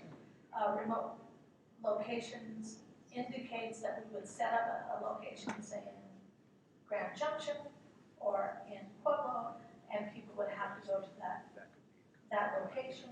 So we want to say remote locations so that people can be online from home or whatever else with proper delegation credentials. It keeps the requirement that details for remote participation be in the detail of the call and includes a procedure how to postpone a convention, as well as the rules for charging fees for remote participation. And this passed unanimously. It says the need for remote participation options have never been greater, as we found out this spring. But this proposal is more flexible. It's flexible enough to be practical. So if we're stuck at home for whatever reason, and we need to call a remote convention, people can do that from home rather than a specified location. We trust the committee and the board to carry out many important objectives and facilitating remote participation in conventions, and should not be treated in-person conventions should not be treated differently. Remote participation should not be treated differently. As long as we let the members know in a timely manner, and we do not charge for mandatory remote participation, which is business meetings are free if you come to the convention, but if for some reason we have a mandatory online remote convention, this just restates that we will not charge for that participation. The vote on this was unanimous. Thank you, Ms. Ryan. Is there any discussion on this motion? Ms. Arnold? Yes, I have no problem with all the remote language, but anything that charges a floor fee, whether it is mandatory or not, the one job the party has is to put on a convention. And if the board decides it wants to allow remote participation, I don't think it can charge any member for participating in business. If it thinks it's too high of a cost, it can simply not offer it. So I would strike any reference in here to charging anyone to participate in business, mandatory or not, by remote. If the board's going to offer it, it should be free. Are you making an amendment? I am, but this is scrolling by so fast, I would request the assistance of Ms. Ryan as to where it mentions fees. I would move to strike those. Where it says however, no fee. Oh no, I would strike the word mandatory. That will do it. Is there a second to striking the word mandatory? In it, the motion has been seconded. I mean, the amendment has been seconded. Is there any discussion on the motion as amended, on the amendment to the motion? Sorry. Any discussion on the amendment to the motion?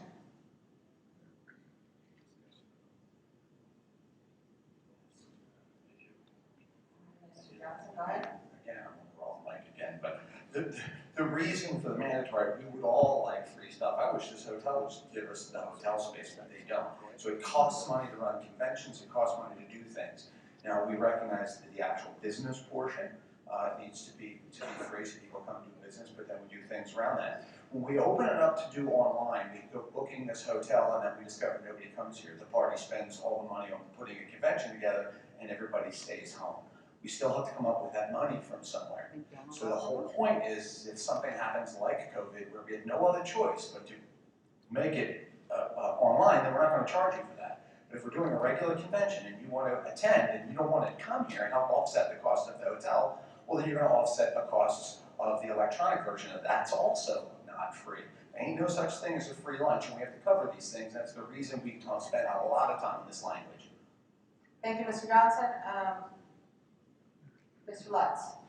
I'm curious as to how me being here in person has offset the cost of the hotel, other than the 3 drinks that I bought. I'm not renting a hotel room, I drove in, and we're talking about people's participation in business, not breakout sessions, and not anything that would normally be expected to pay for. We are simply trying to make it as available as possible for everyone to attend business, and if anything, I think we should have more remote attendance in business. We can get more participation and more voice of the state party. We have 40,000 libertarians in this state, and we have, what, not even 100 in the room. Thank you, Mr. Lutz. Mr. Mulder? I'm waiting for the original motion. Oh, you're not in line. Mr. Spalding? So the way I read it, if it's not mandatory, then anybody can say at any convention, I want to do it remotely. And so right now, we would have to set up all the criteria for people to be able to participate at the microphone, voting, etc., remotely at our own cost. Thank you, Mr. Spalding. Mr. Montoni, did you have something to say? That was kind of my question as well. Remote participation has some substantial costs in technology and other things, which is why I'm going to vote against this, because I think this is one of those things that I think needs to be thought out a little bit more thoroughly. So I urge a vote against. Thank you, Mr. Montoni. Ms. Herzl.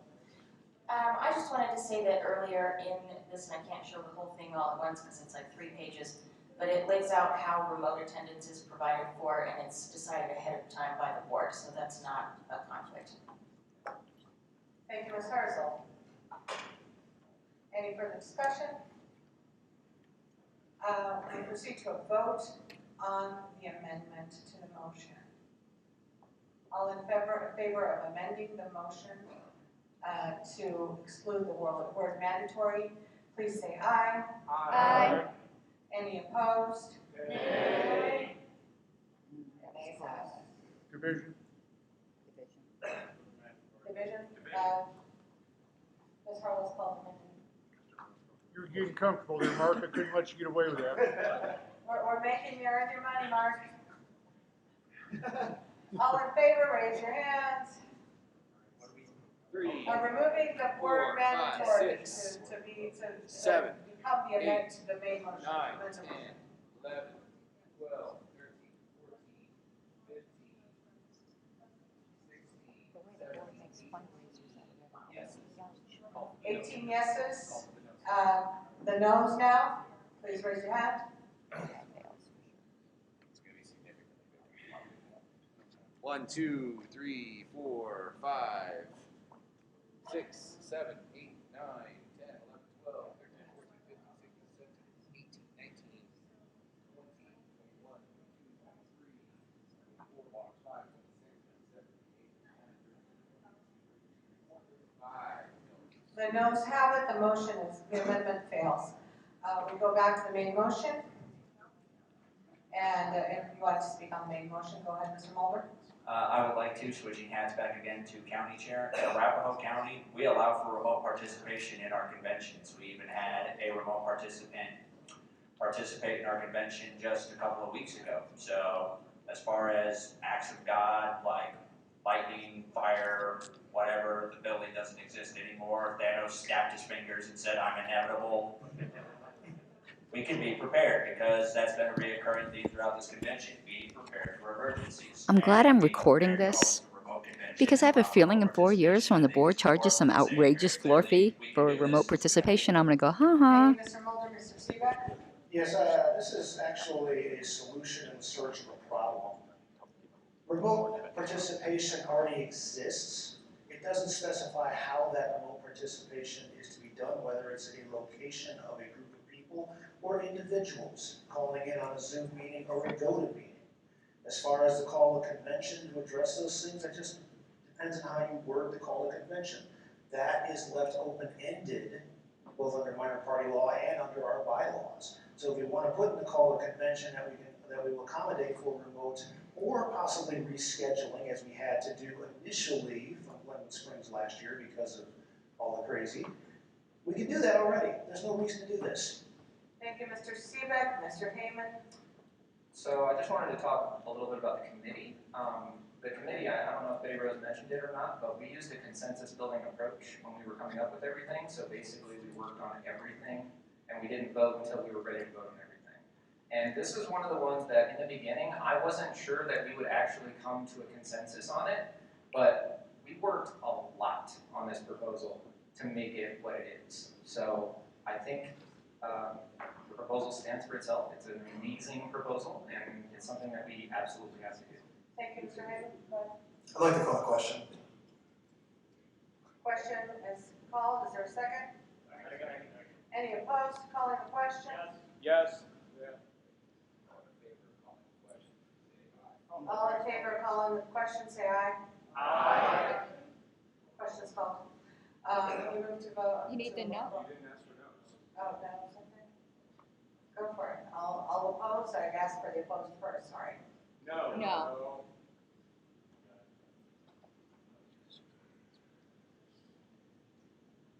Ayes have it. So now we move to a vote on the motion. All in favor of the motion as written, please say aye. Aye. Any opposed? Nay. The nays have it.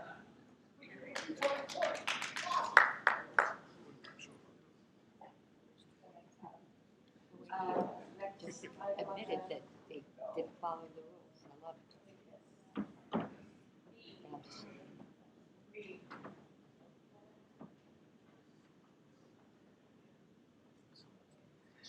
Okay, this is proposal B, member submission to bind membership requirements to the convention date.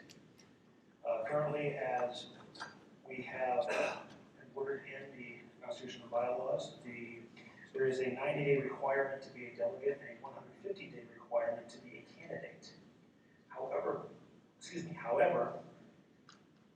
it's not specific on which 90 days and which 150 days we're talking about here.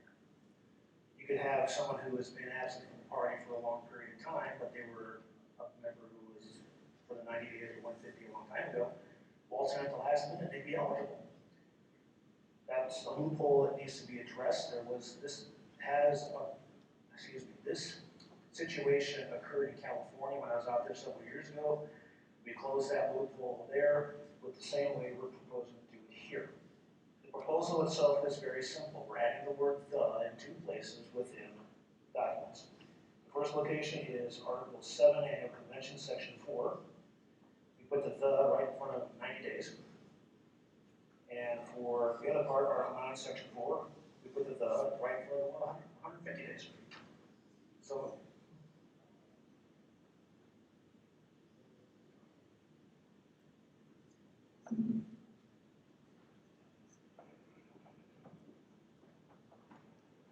there is a motion to add the words "the" to the 150 days and the 190 and to the 90 days. Does it say immediately preceding? No. It does not. But wait a minute. Would you please reread the motion? It does say immediately prior, that's all the word is there. Okay, so we're adding the word "the" to immediately preceding. Yeah. Immediately prior already there, that's not touched. Would anyone like to speak on the motion? Mr. Cassiano, go ahead. I have a substitute motion. Go ahead, Mr. Cassiano. Instead of the word "the," I'd like to put the word "consecutive" after 90 and after the other, I think it's 150 days. So for the 90 days, instead of adding the consecutive after 90. Is there a second? Second. There is a second to adding the word consecutive. Would you like to speak to your motion, Mr. Cassiano? Yes, I would. Maybe the word "the" fixes that, but I just fail to see how that fixes that particular problem. I just don't see how that article fixes that, but I think consecutive would, because that addresses that problem that's being brought up by this proposal. Thank you, Mr. Cassiano. Mr. Montoni. Judging the sense of the room, I think it's time to call the question. Is there a second? Second. All in favor of calling the question? Aye. All opposed? Nay.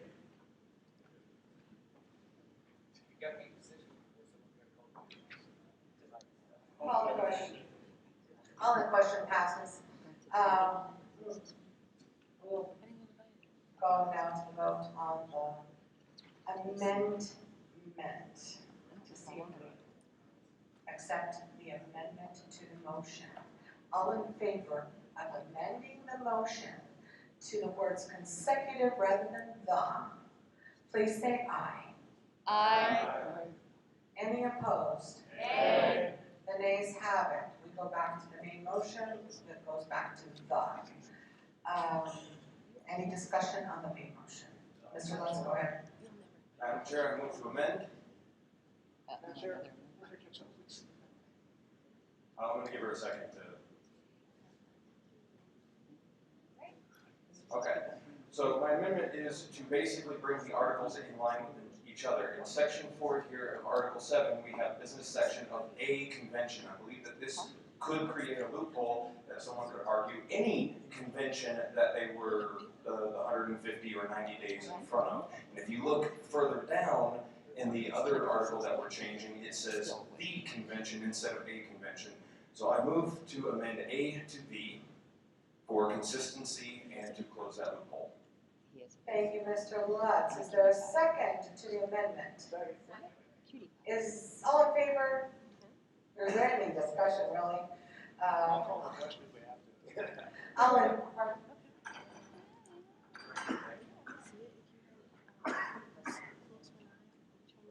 All in favor of changing the word "a" to "the," please say aye. Aye. Any opposed?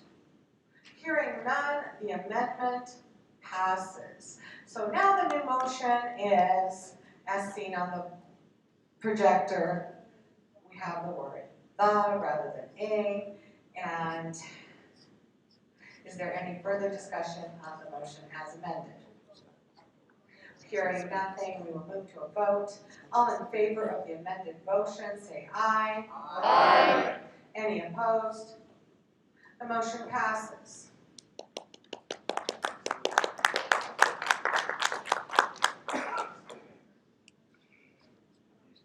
Item 9.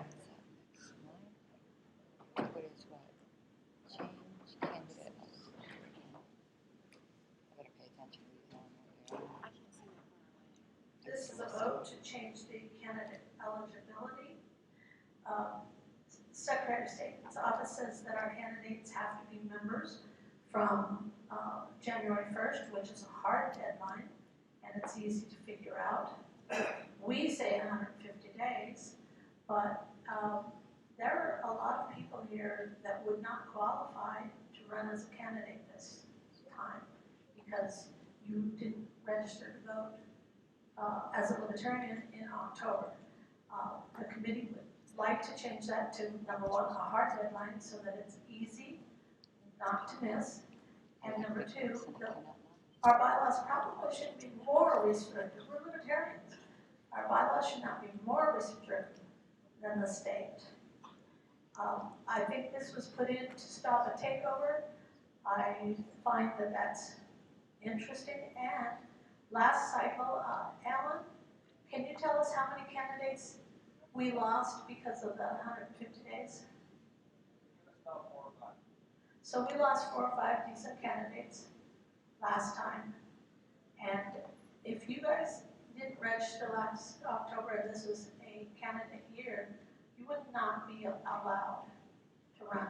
And I think that one of our duties is to run candidates. So the committee felt that changing it to a hard deadline so it's easy to see, not having to back out, and if the convention has to change for some reason, we still can be in compliance with our bylaws. Thank you, Ms. Ryan. There is a motion to amend our current bylaws to make candidates be eligible to vote just the same as the state, January 1st, rather than the 150 days. Is there any discussion on this motion? Yes. Mr. Seebeck, go ahead. Okay. This appears to be a proposal which is not seeing the bigger picture. Here's the bigger picture. We have to hold our even year conventions no later than 73 days prior to the primary that's being held, which is always the last Tuesday in June. That's somewhere between June 26th and 30th, depending upon the year. Correct. That places the last day of our convention no later than April 14th to 18th of the same year. Right. Okay. 150 days before that is not later than November 16th or through 20th of the previous year. Going to January 1st shrinks that period. Okay, it doesn't make it longer. So the eligibility drops by about 40 to 45 days. That's going to hurt getting candidates. It's the other way around. No, it's not. It shrinks the eligibility, not expands it. So Anyway, we also have the issue of, we have to worry about the national convention those years, which also changes the date of our convention because of doing delegation requirements for elections for that as well. That all comes into play. We have to deal with that. I'd like to call the question. Is there a second? All in favor of calling the question? Aye. Any opposed? Nay. The ayes have it. We move to vote. All in favor of changing to January 1st rather than November to be eligible to be a candidate for the Libertarian Party. All in favor of the change to January 1st, please say aye. Aye. Any opposed? Nay. The ayes have it. Division. The division's been called.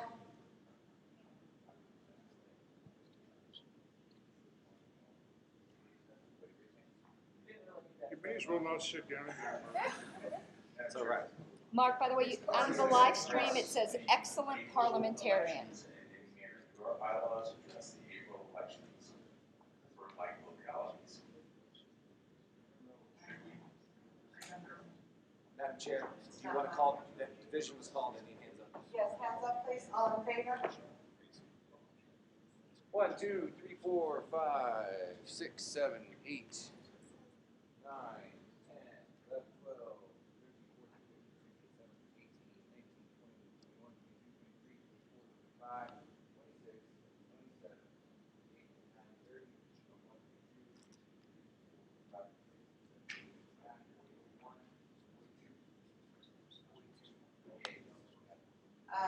All opposed? The ayes have it. Next on the agenda? Eight.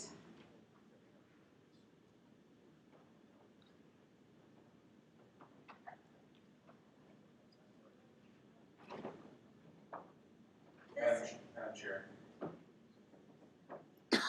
Point of order, we're actually scheduled at 3 o'clock for a credentials update, if I'm reading this schedule correctly. Move that we skip that and move straight back to business. Are there any opposed to skipping the new credentials? Point of order, that's at 4, not at 3. It's at 4, not at 3? Yeah. Mr. Bertoni? It's at 4, not at 3.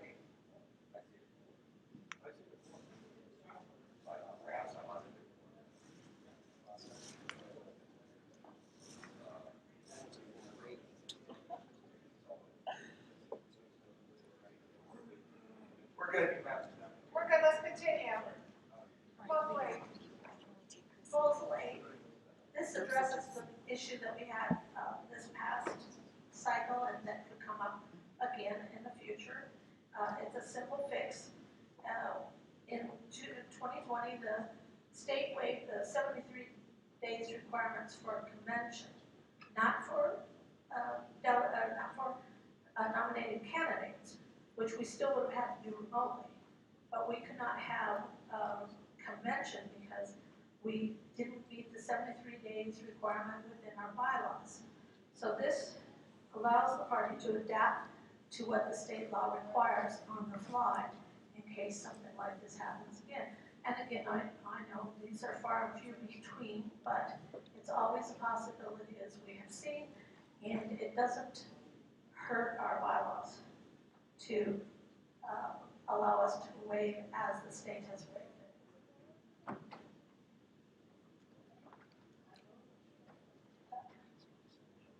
So the motion is to add the words, and the convention must also adjourn, or whatever the state law requires. What is in blue is what would be added. Is there any discussion on this motion? Mr. Seabeck, go ahead. Amendment. Move to strike the words, the convention must also, and reinsert and the S after adjourn. That language is just redundant, superfluous, so it's already there. Seconded. There is a motion to strike the words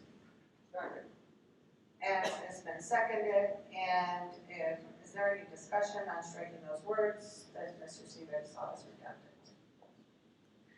No discussion, we will move to the question.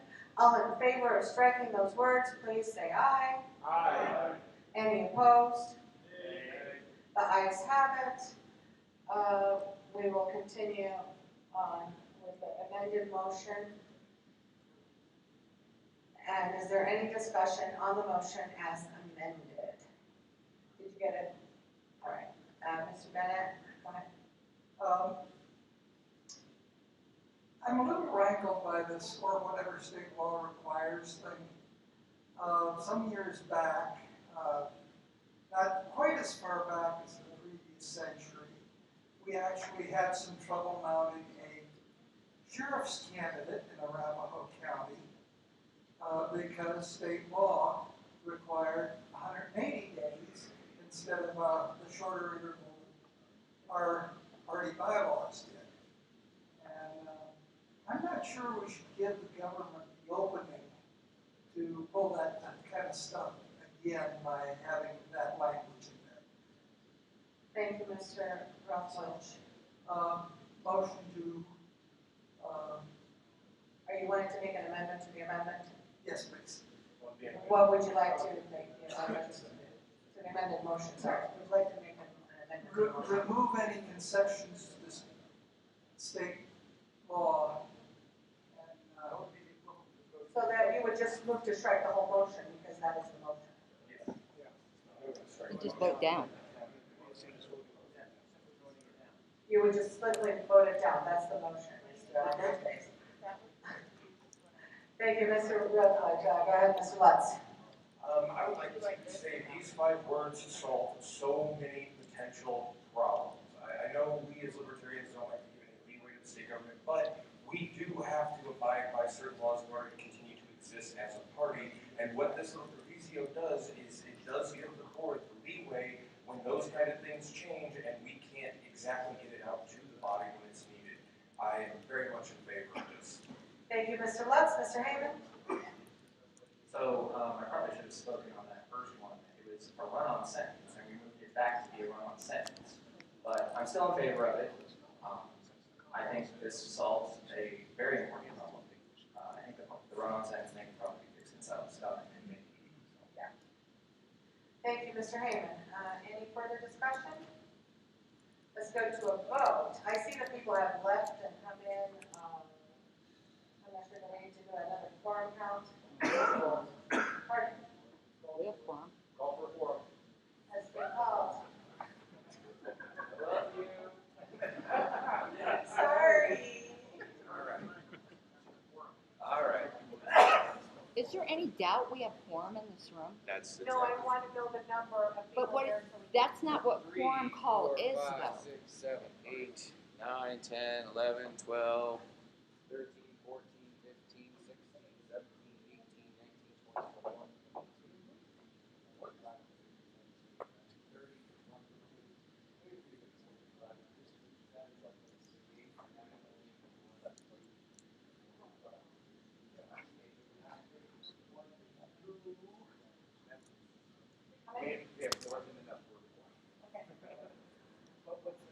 What's the number so we know what the majority is?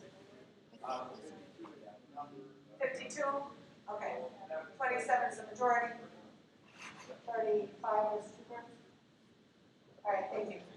We will go to a vote on the motion as amended. All in favor of the motion as amended, say aye. Aye. Any opposed? Hearing none, the motion passes. Thank you very much.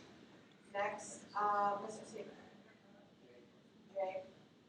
We are on J.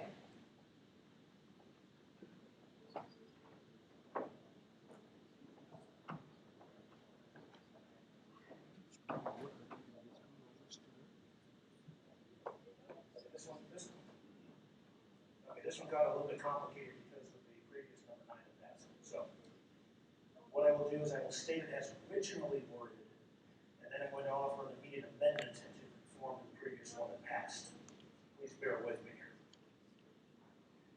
The purpose of this proposal is to better define the duties of the vacancy committee for their activities so that they can proceed in the nomination of candidates in between conventions, so that we also can include a gap in our nomination process, which we already have.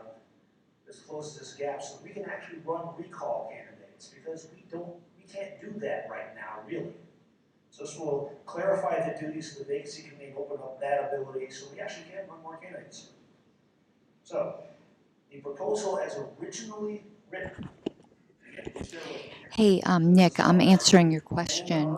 We're only on governing documents, and while the amendments that were really important that the Mises Caucus supported passed, I wouldn't call that the same thing as like how many states for. Our board elections aren't until tomorrow, and I think that's more what you're referring to.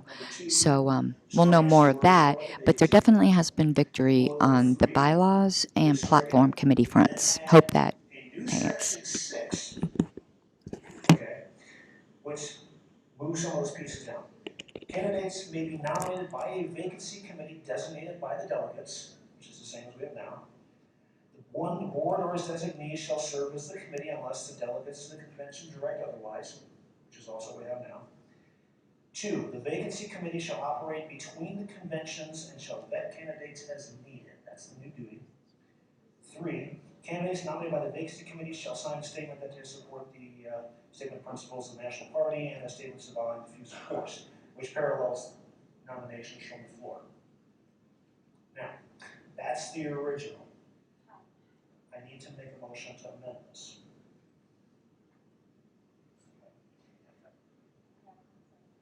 No, that's a separate motion. So, because Proposal 9 just passed, back on Article 9, Section 4, that wording, changing the convention to nomination, that all was moved out, so that becomes moot. So I'm moving to remove that change from this proposal. So what is the motion? I'm moving, okay, the original motion was what was up. This is an amendment to strike out the original proposed change to Section 4, because Section 4 just got changed by Proposal 9, so it's irrelevant. So the amendment needs a second. Second. Second to the amendment. Second. Okay, any discussion on the amended motion? On the amendment to the motion, any discussion? There is no discussion, we will move to vote to amend the motion. We're voting on the amendment. All in favor of amending the motion, say aye. Aye. Any opposed? The amendment passes. So now we go back to the main motion as amended. Is there any discussion on the main motion as amended? Mr. Rutledge. I would like to offer an amendment. As I recall, the Nolan Pledge disavows the use of the initiation of force. And I would like to substitute the word initiation there. Second. Second. There is a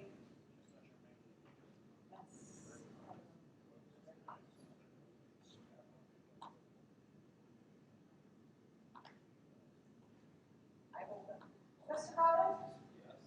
We have a parliamentary inquiry. Uh-oh.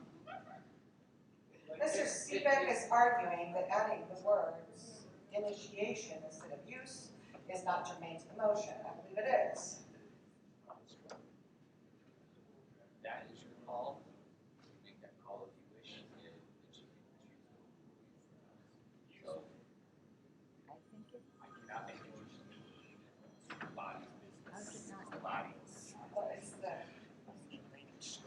So on behalf of the body, you have to make a decision. I think it is germane. Adding the word initiation, I think is fine. Is there a second to that amendment? Is there any discussion on the amendment? Yes, there is. Go ahead, Mr. Seebeck. If you're going to change it there, you got to change it up there. Right there. So it would. can't, because there's no notice on that. That's my point. That's why it's not germane.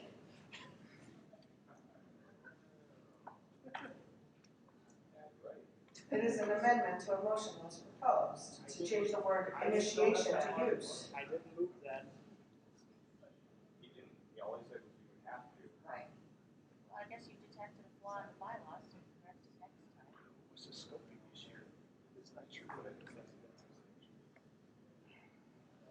I'm willing to accept it as a friendly amendment. You are willing to accept it as a friendly amendment? That's not the question. Though, the question is a notice to the delegates of using the word initiation. Was the word use already in our bylaws as written? Yes. Then I think you're actually correct. We need to remove initiation because there was no notice given to the delegation. Parliamentary. Go ahead, Mr. Montoni. Or Rabbi, whatever. Mark, go ahead. Isn't that kind of what we've been doing all day, though? They've been amending the motions, not the original language. This is not part of the motion. And that's the issue. It's not part of the main motion. So we'll go back to the motion as amended by Mr. Seebeck. Mr. Seebeck, would you like to restate your motion? It is very long. No, that's understandable because this is the. Your motion as amended. Yeah, no, that's understandable. I'll just do it from right here. Okay, we scroll up a little bit, please. Okay, as amended, ignore section 4. That's the easy part. Section 5, strike out or by a vacancy committee designated by the delegates for nomination of the convention, colon. Subsection 2 there, strike out or by the vacancy committee. Strike out subsection 3. Add section 6. Candidates may be nominated by a vacancy committee designated by the delegates. Subsection 1. The board or its designee shall serve as the vacancy committee unless the delegates of the convention direct otherwise. Item 2. The vacancy committee shall operate between conventions and shall vet candidates as needed. 3. Candidates nominated by the vacancy committee shall sign a statement that they support the SOP of the National Party and a statement disavowing the use of force to achieve political or social goals. And then renumber any subsequent sections. Sections. Thank you, Mr. Seebeck. Mr. Davis, do you want to speak to the motion? Kind of. It's a point of whatever. I don't know what it's like. Point of inquiry, well, point of personal preference. Well, it's question. point of order, I guess, because when I spoke earlier about how the merge had substantive changes, one of the substantive changes, if you scroll up, that first sentence that says candidates may be nominated by delegates of the convention or by vacancy committee, that is not in the merge proposal that we just passed. It just starts with for candidates nominated at convention, ... and then the list. So I don't know if how that affects this. But. That's totally not germane to this. Well, the merge proposal passed. Is this wording not in the merge proposal at all? It's not. Okay. So we would have to be doing an amendment on the merge proposal on the wording as is in the merge proposal that was This already here accepted. would be adding it, so this would take care of that. But he's looking.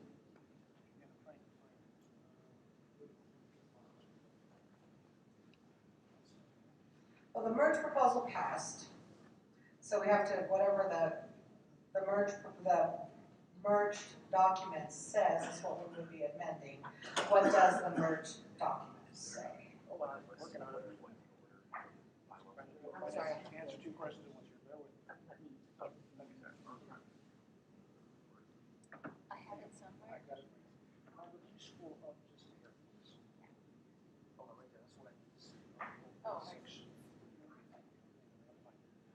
Mark, what are you looking? Sorry. What's next?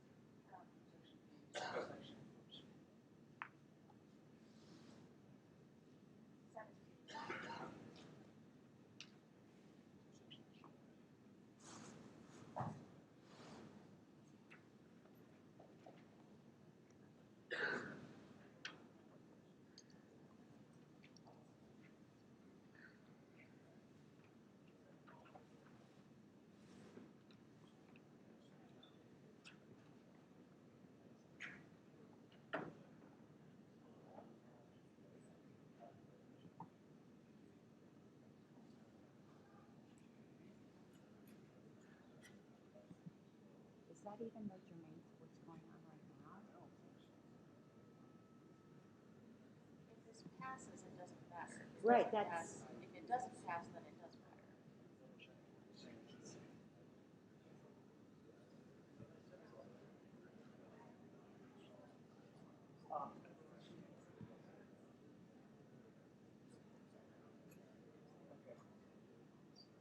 Madam Chair, that is the original wording in the current Constitution on Section 5.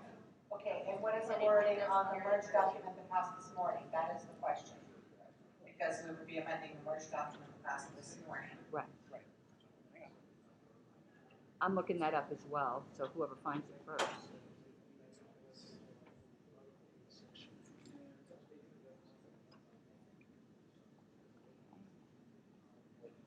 Table of contents. There's appendix 160, so page 164. Let me go to page 164.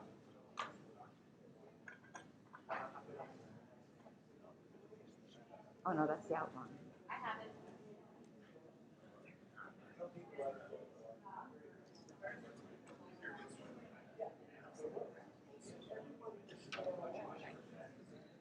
Alright, I found it. It is in the version right here. Madam Chair? Are we ready? So Mr. Heyman was incorrect. Is the wording up now? It is in the merge. I'm just showing that section so everybody can see it. Okay, so what would you be amending on the merged document? Nothing. That point by Mr. Heyman was completely. So you don't need to amend anything? So there's no motion. Okay, let's go on to 15. No, we're still on this. We're saying the text is the same. Oh, the text is the same. Okay, I'm sorry. I thought you said that there was no amendment needed when we had already approved it. Okay, there's this text is the same. The amendment is to add the, where are we? Is this it? We're still on J. We're still on J. We were wondering whether this was in the merge document.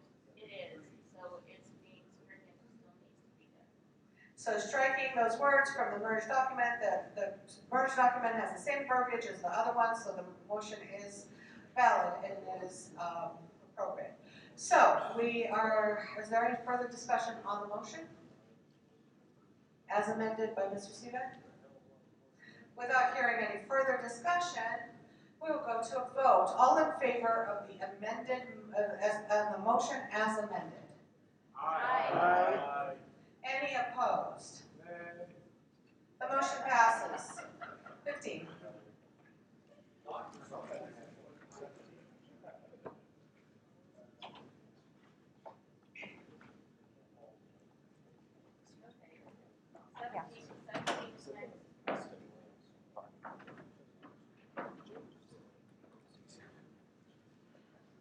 This proposal is to give the delegates a little more power.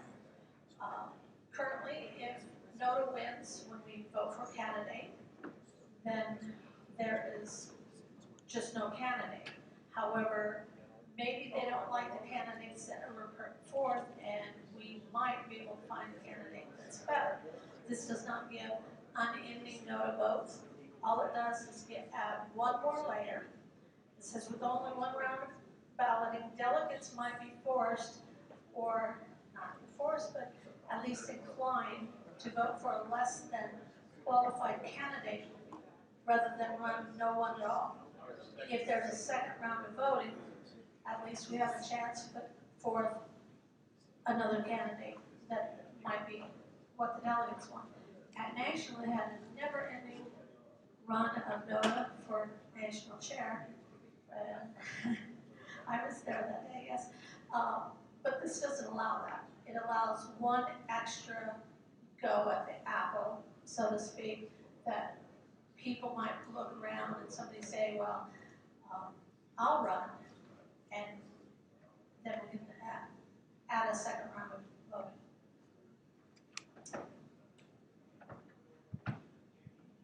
Okay, so would you state the motion, please? I move to accept proposal 17 that creates a second round of ballots for if NOTA wins. And because this is Constitution stuff, candidate for that office will be in the general election, and nominations may be reopened for one additional round of voting. Only new candidates are eligible to run on the second ballot. If no one wins in the second ballot, there will be no candidate. So it gives the delegates a little more power to say. Thank you. I'm just asking for sake of the motion.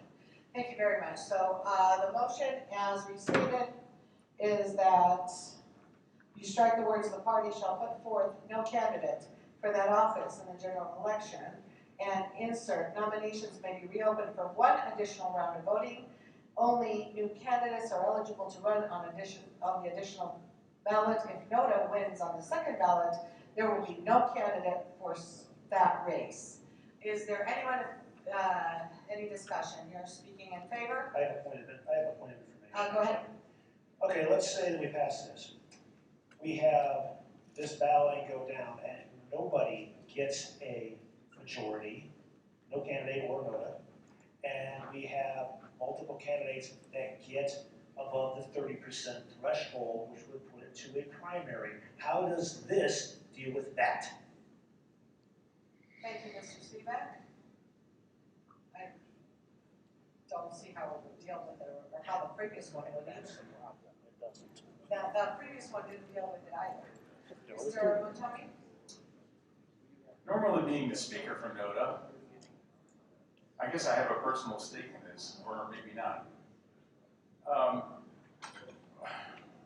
One of my difficulties with this is we've been through multiple LPCO conventions where the nominations process for our candidates goes on for an interminably long time. And I think if we come across a couple of candidates plus NODA, and NODA wins, that should be the end of it, just in the interest, purely in the interest of saving time. If we don't have a good candidate for that particular office, let's just move on.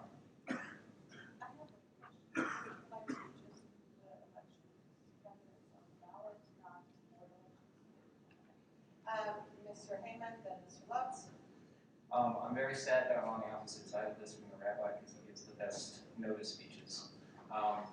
But to answer Seebeck's point, they're not a candidate until the ballot is over.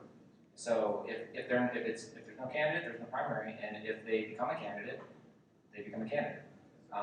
I think that this is a great proposal because I've had times where I'm looking at the candidate and I'm like, gosh, I would really like to vote no, but I also think we need to have a candidate in the race, and this candidate will be acceptable. This will give delegates the option to really vote NODA. If you really don't like the candidate, you can vote NODA, and there will be one more round. So. Thank you, Mr. Heyman. Mr. Lutz. I would like to know what other individuals and what other offices get the privilege of, if they win, of having their vote redone.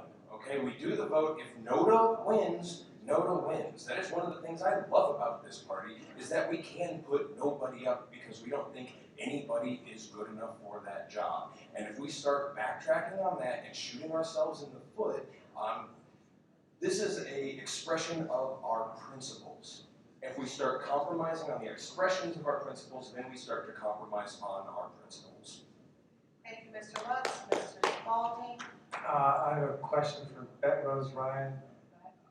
It says reopen for one additional round. It says run on an additional ballot. And then at the end it says second ballot. Why is that different?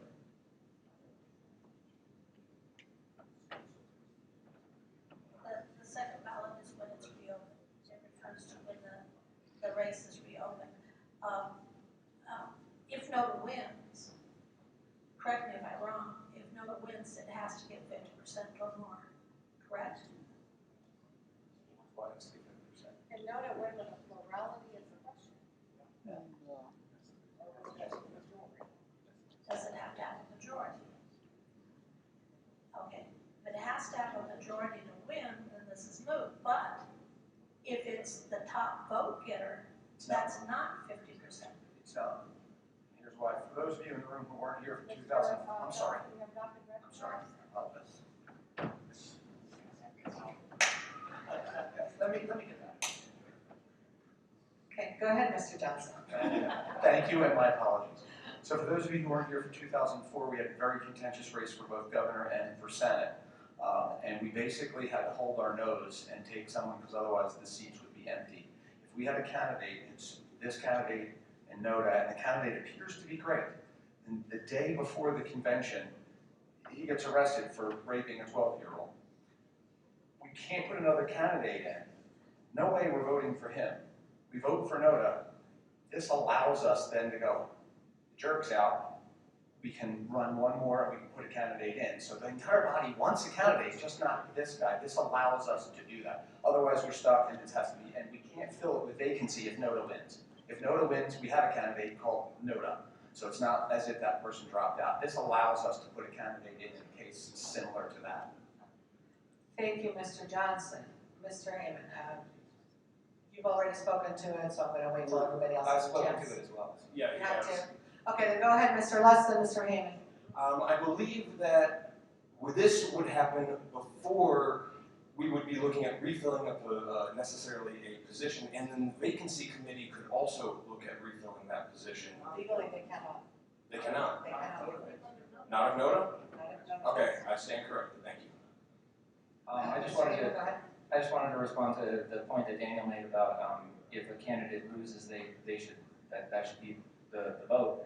They cannot run again. So if they lose, they lose.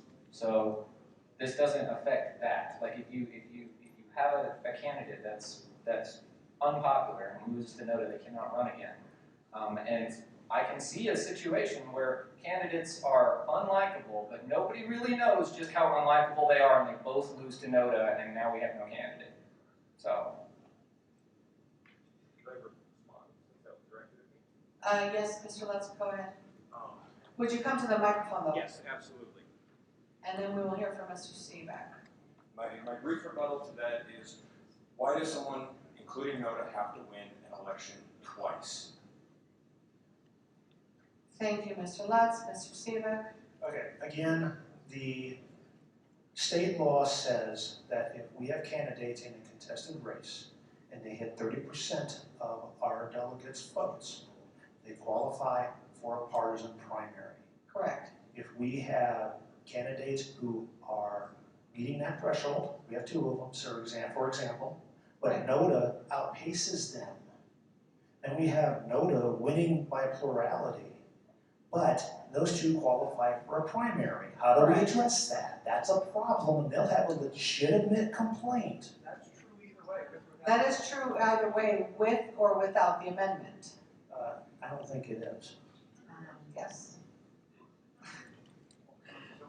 Mr. Shepard, did you have something to say? No. Okay. Any further discussion?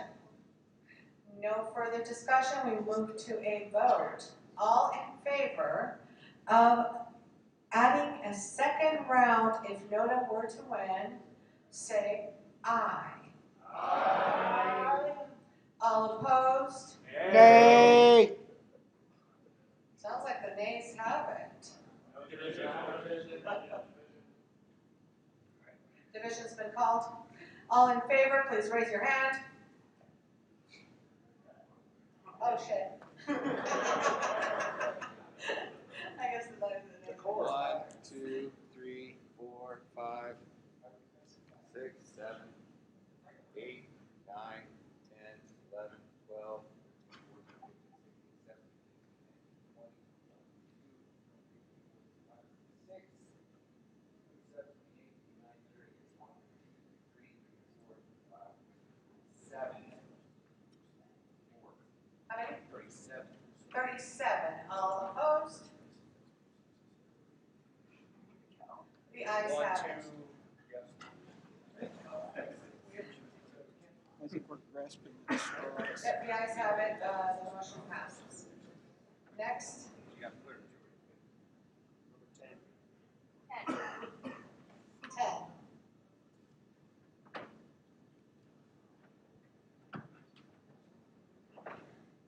The reason for this proposal is, even according to Ronners, the secrecy of your ballot when you're voting for yourself should not be infringed on.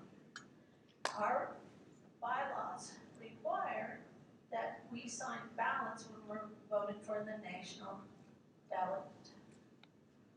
In the past, and I know this for a fact, people have been called on the carpet. Why didn't you vote for me? This is voter intimidation. And this addresses that. This does not change the fact that as a representative of the state of Colorado, that you must report your votes at national. But when you're voting your own vote, it removes the requirement to have a signed ballot. I move that we accept the deletion of signed ballot for the delegate election only. All right, we're gonna go ahead and move to discussion. Is there anybody who wishes to speak on a motion?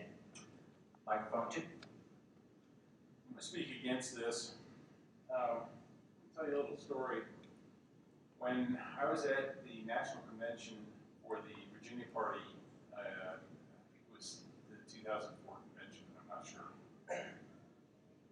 One of our delegation actually voted for George Bush during the national, the presidential selection process. This was broadcast on C-SPAN. Voted for George Bush rather than the excellent libertarian candidates that we had. As a delegate elected by my state party, I wanted to know who that person was. So when the time came in 2 years or 1 year, or whatever the convention schedule is for the state party, I want to know who that was so I can avoid voting in favor of seating him as a delegate the next time.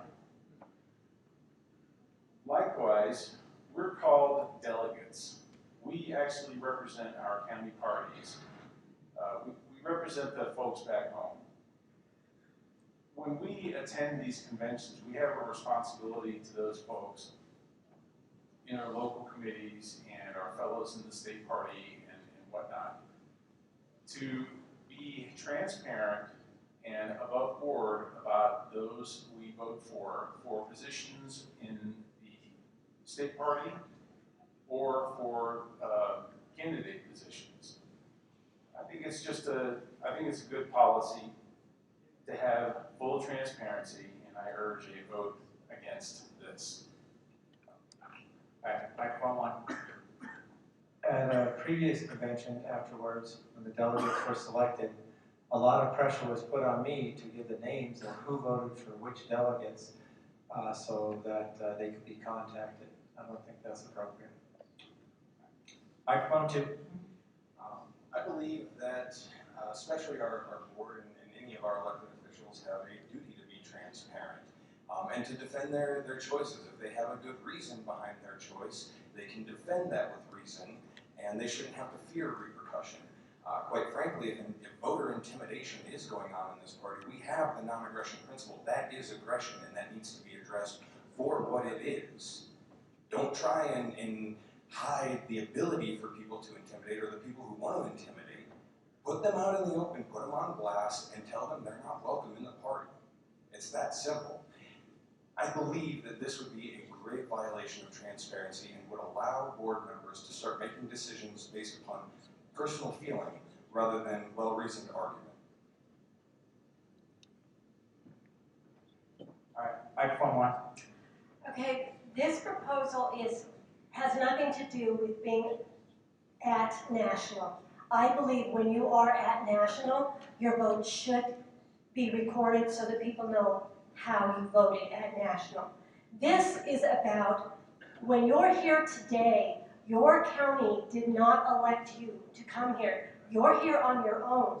That is your personal vote. If those people in your county wanted to vote and represent themselves, they may. But since you're not elected by your counties, this is your personal vote. It has nothing to do with how you're voting at national. It only has to do with how you're voting here today. Microphone 2. The funny thing is, this was just passed. I always find it kind of weird when we pass something and then immediately move to delete it. But when I first came to my first Colorado convention, there was a candidate who was going to lose very, very badly, and he was getting savaged. And I was a new person who my feelings were hurt for that person, and I moved to have a secret ballot to spare his feelings. And some of the people here today who are arguing for this chastised me, saying, we do not operate that way in Colorado. Everything is done out in the open. Now, if people are going to elect delegates to National Convention to represent everybody, they should be accountable for that they are choosing the best candidates for Colorado, not their best friends, not the people they like, merit. And if they can justify it, let them justify it. Being asked why you voted a certain way is not intimidation, it's accountability. Microphone 1. I think anybody who wants to share their reasons for voting in a particular way should be able to do that, but I don't think you should be forced to disclose how you vote. And I was raised a left-wing progressive, and when I was a left-wing progressive, I was very much in favor of making people take responsibility for their vote. But I understand that there are a lot of pressures, external pressures, that can make a person change their own desires in terms of voting, even when they do have good reasons, just because they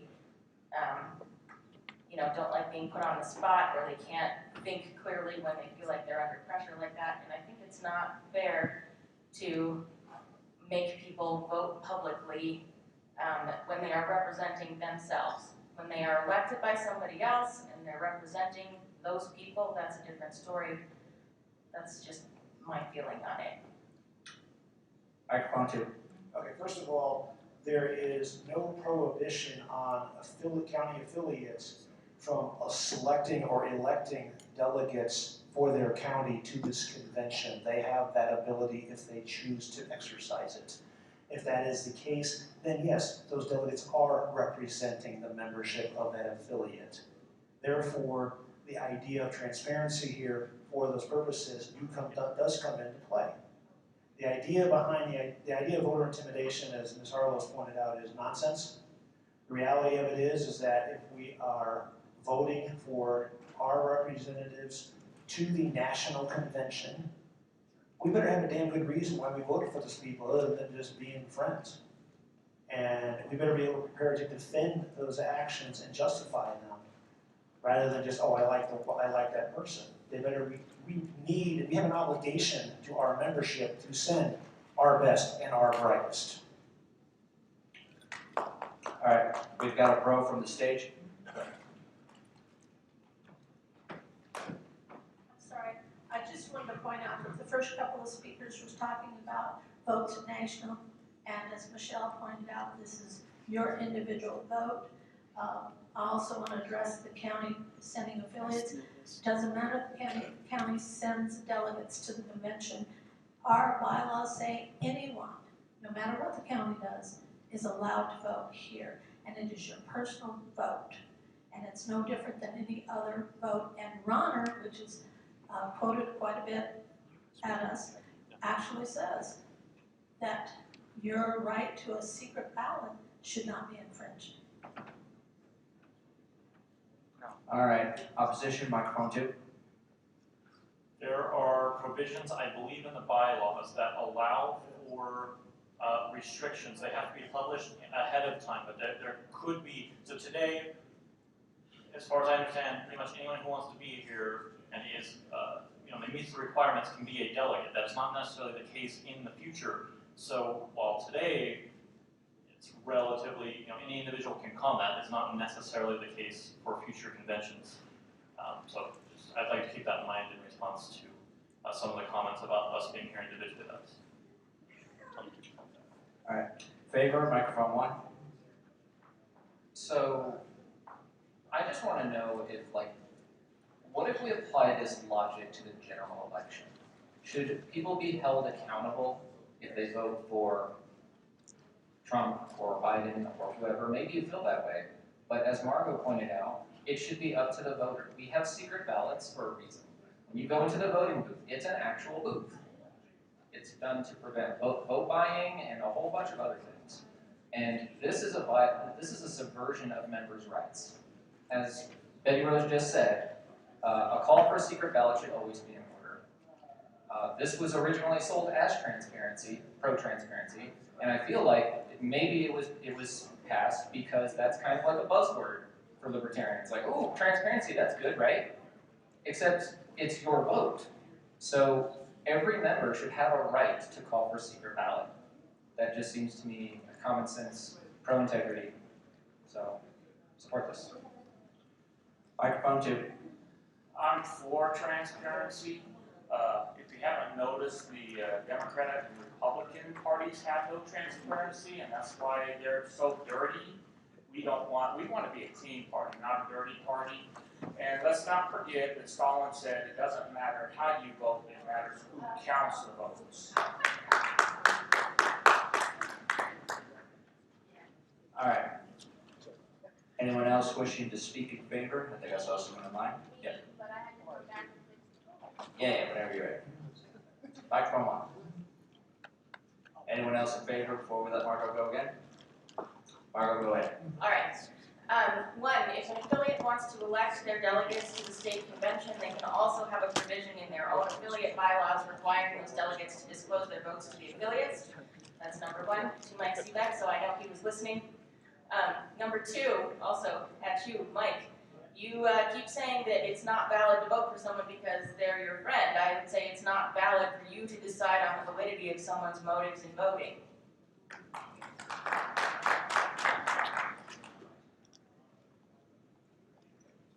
All right, just a reminder, please don't direct your comments at other members, please. Thank you. All right. Anybody else for opposition? All right, microphone 2. Mr. Chair, I would like to take issue with the word force used by the esteemed delegate from Jefferson County. Nobody's forced to be here. Nobody's forced to participate. There is no force involved in this organization. Second,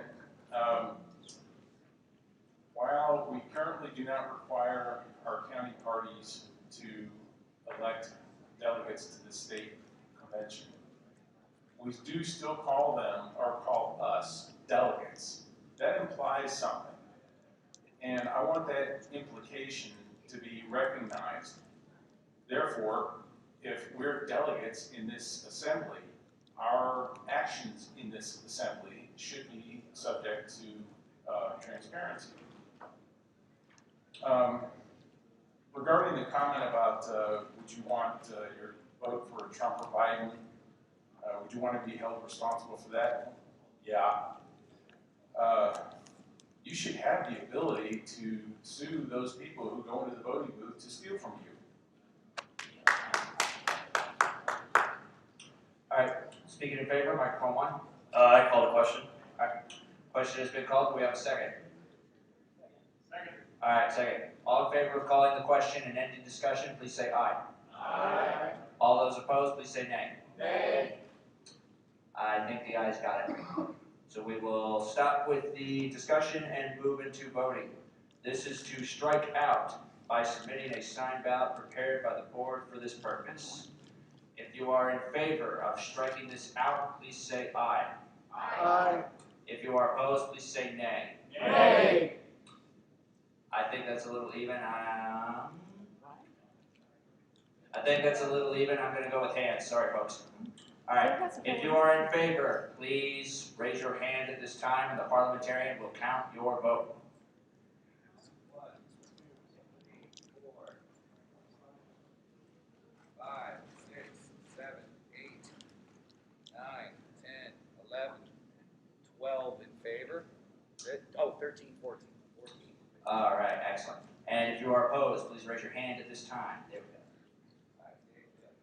There we go. Perfect. This is why I go for hands sometimes. All right, next.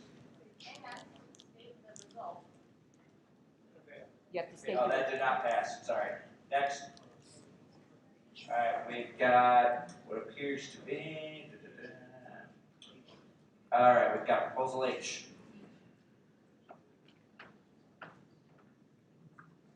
While we're on the subject of National Convention ballots, this proposal came about because of what happened in Orlando. Without going into the gory details, because I don't think people want to revisit that, under normal circumstances for a national convention, we use paper ballots. But because of 2020 and all the crazy there, we had a hybrid convention of some people using electronic means, some people using paper ballots, and it created a little bit of chaos. You know, speaking as a teller, I was a little nuts. Our bylaws require that all of our national convention delegates sign their paper ballots. But some of us didn't have paper ballots. That's the problem. So we are proposing language to fix that. Here's what it says. Bylaws, Article 7, Section 7. Strike out the word all, replace with for each vote, comma, all. Add the words paper in front of ballots, strike the S, make ballots singular. Strike the words and these. Add the words or submit to the delegation chair an accurate list of their electronic ballots, period. And then add the word these. And then the rest of it is the same.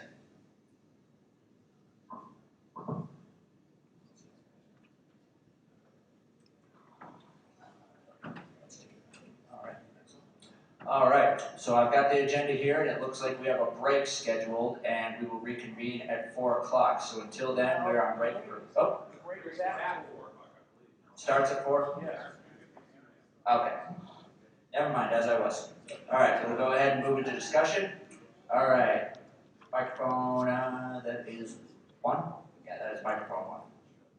Yes, I'm in favor of this, but I'd like to make an amendment from paper to physical. I'm worried about some technicality down the road where we're not using paper, but we're using something else physical. I'm a little bit concerned about that, and I don't think it'd be appropriate for like a style committee to make that change. So. Clay tablets. All right, we have an amendment. Do we have a second? Clay tablets. All right, we have a second. Let's go into discussion. Microphone 2. The National Convention has moved to using a standard ballot of index cards for paper when we have those ballots, so that becomes unnecessary. I speak that as being a teller at the last convention. All right. Any other discussion on the amendment? Hearing none, we're going to go ahead and move into a vote. Mr. Secretary, could you highlight that in yellow, please? Oh, is that your? Oh, you're playing secretary. Okay, excellent. Thank you, Margo.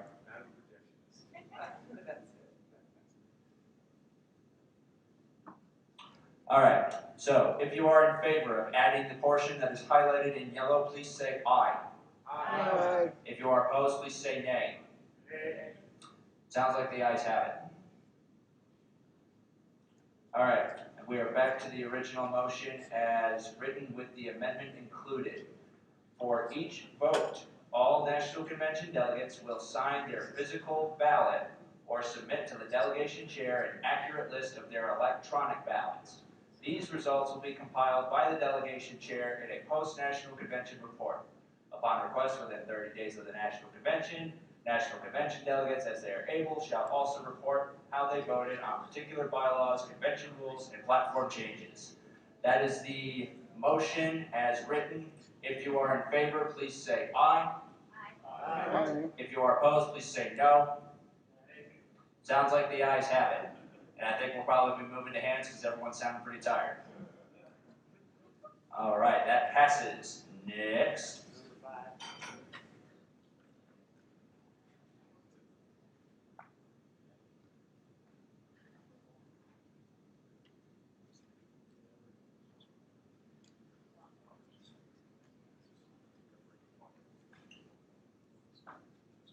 All right, we are now on, that was proposal number 5, correct?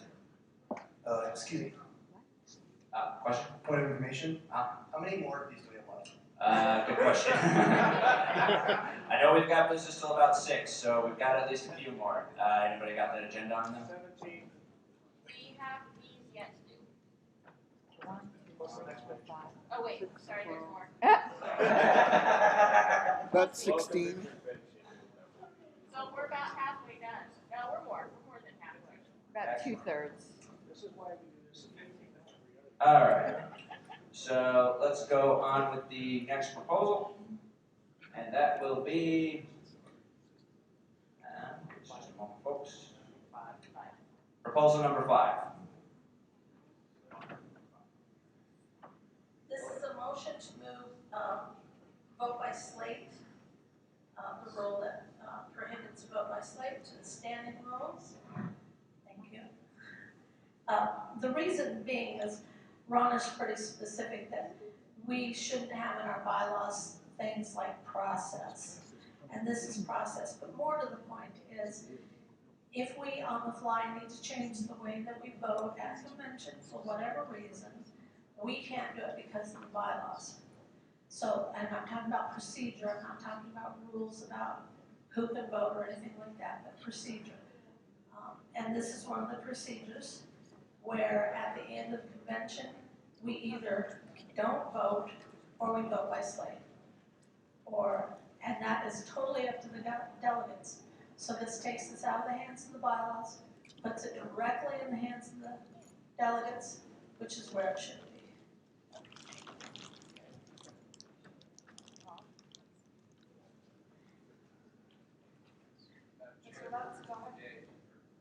I'm going to speak against this, particularly because we are a small party.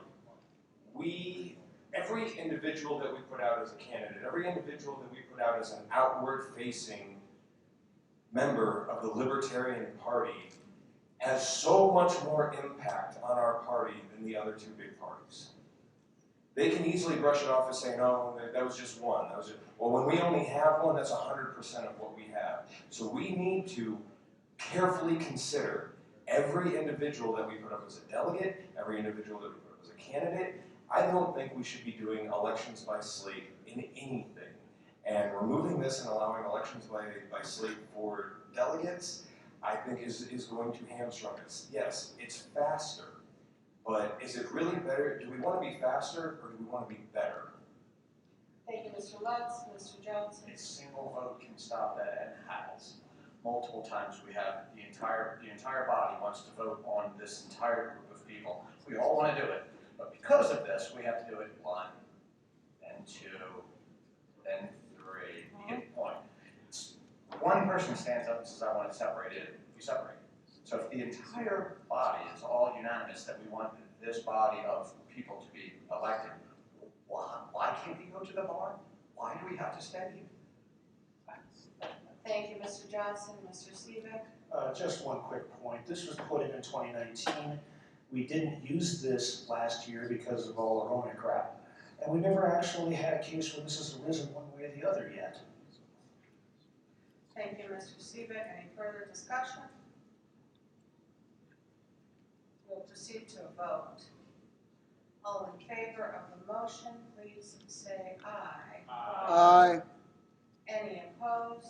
Nay. Sounds like the ayes have it, I'm not sure. That's not too fair. Division. Please, if all in favor, raise your bracelets.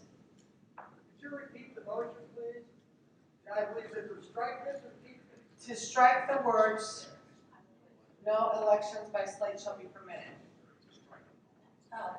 No, the motion is to move those words to the standing rules. And standing rules, it will still say no election by slate. And the only way that changes is if the delegation as a whole says we need to do this. So it's still. Thank you, Ms. Ryan. Ms. Harless, go ahead. We have no permanent convention standing rules. So there is nothing to move it to. All it is a mere suggestion that whatever standing rules we adopt next year, this should be, and it has absolutely no binding effect since we have, unlike national, no permanent convention standing rules. So the motion is to strike these words from the bylaws and suggest to move it to the standing rules. All in favor of the motion, please raise your bracelets. All opposed? The noes have it. We are ready for a break. It is 4 o'clock, right? So we are going for a break. We'll come back in 10 minutes. 15. Okay, it's scheduled for 15 minutes. Please be back in 10, so 15 minutes we can actually start and get this done and be over with and before we can go to the bar. And I'm already ready to go to the bar, by the way.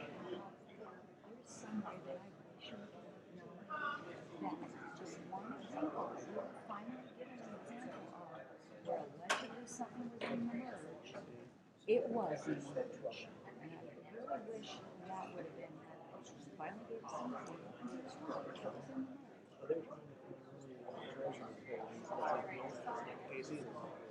I'm not appreciating this. You don't like the merge, it's fine. Don't lie about it.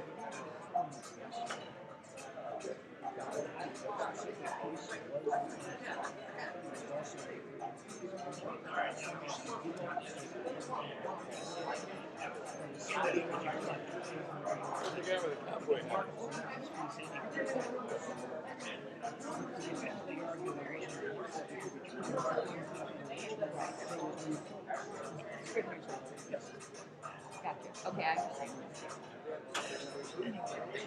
Besides, bitching about the cheese doesn't negate the vote. Yeah, but it was totally not for me. A lot of the new people did. Well, people also realize that they're not keeping trying to do something themselves. I guess my Germanity at the moment is Western. Well, go Germanity along.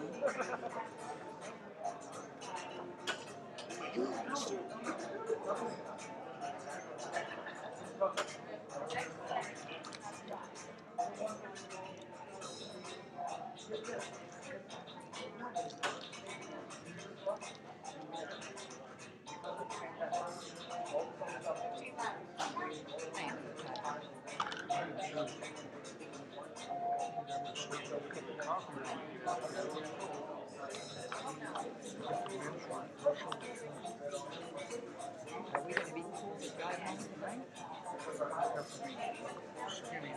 Very nice. Very nice. Good job.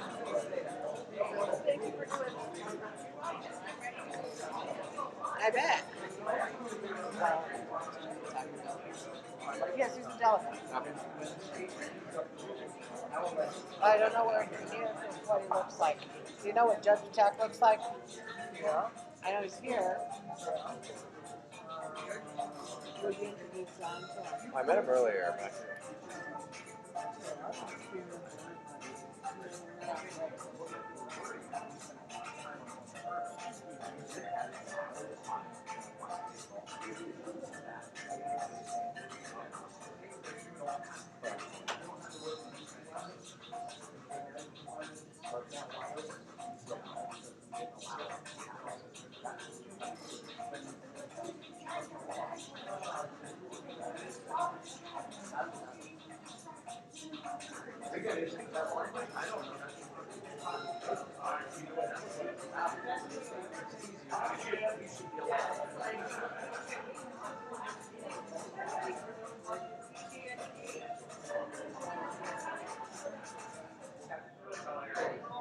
Okay, everyone, getting okay. It is a long day.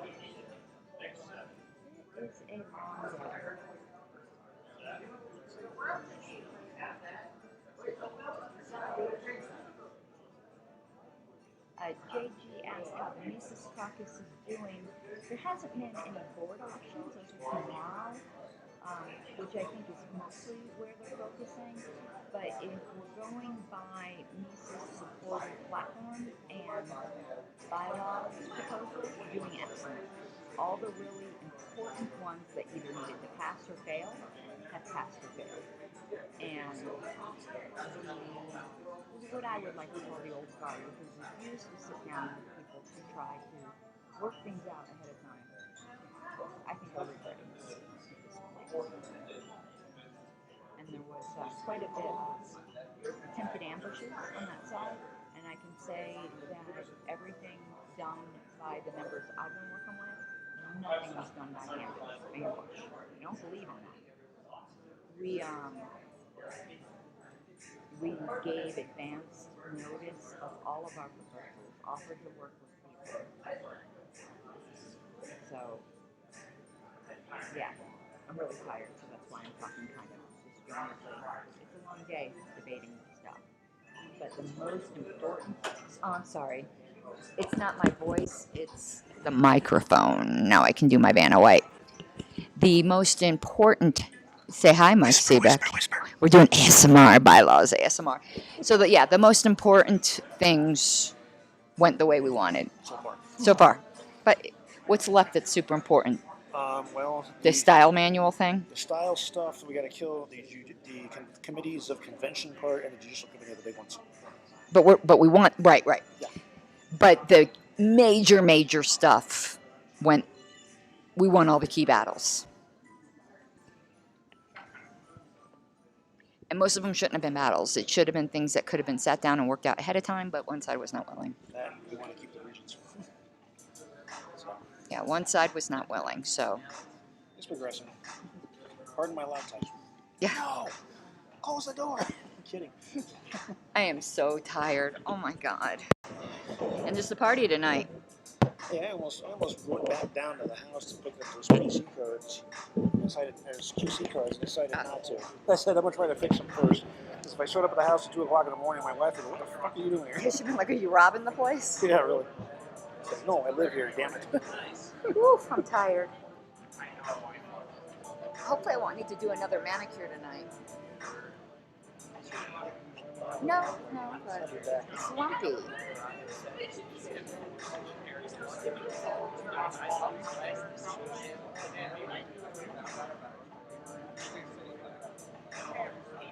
It's important. So I'm going through comments. So let me see. Got a few more here. Yes, JJ, I am going to take a look at that.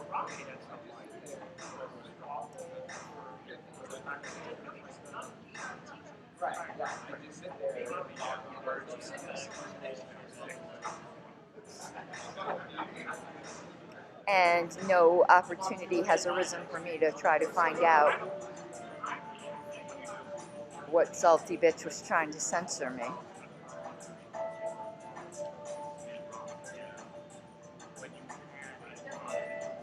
And that opportunity might not come up, but if it comes up, I'm going to take it.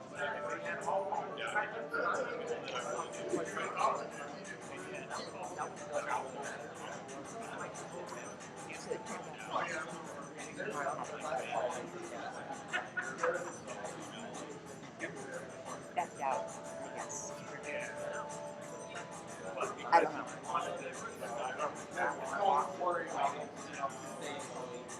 I'm going to try to find out where the party's at.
So what are you talking about?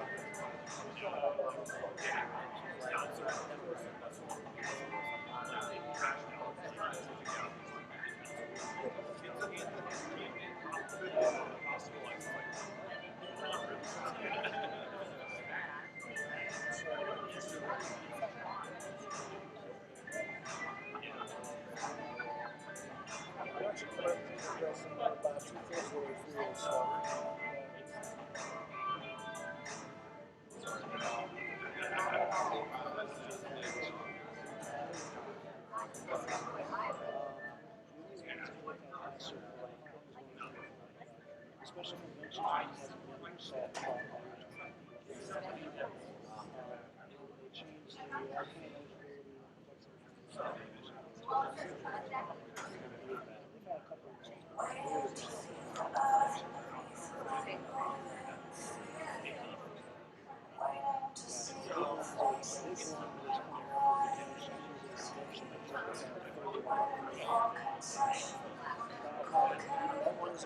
the style of platform and bylaws are selected.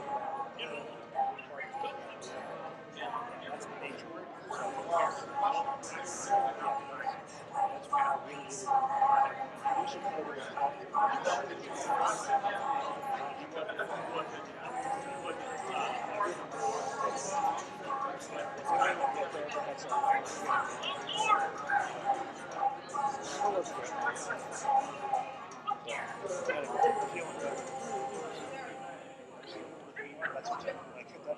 At that point, it could have been shooting its cut. I still would probably eat it. There's some sort of stupid rule here that if we're bringing in outside food, they charge $150 an occurrence to the person. But yet their own restaurant isn't open for food. Yeah, real fucking stupid. Real fucking stupid.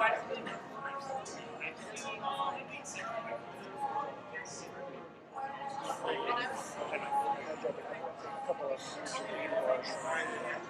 from the one choice voting. I fucked up the ballot. Oops. Anyway, so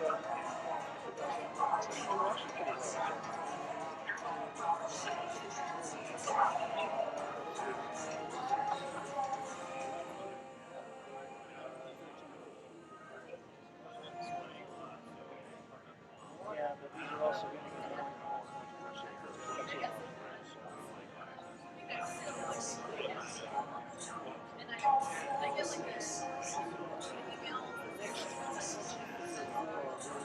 That's a nice one to raise out, so.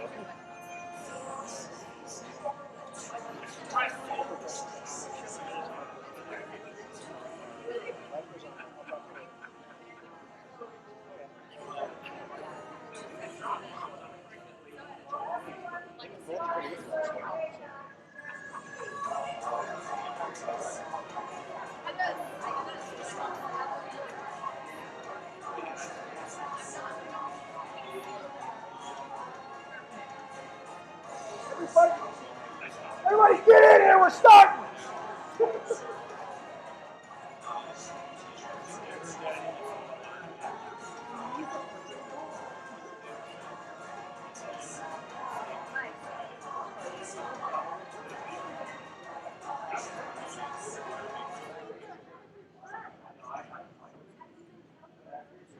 Will everyone please find their way back to their seats? It is 4:15, we are starting over again.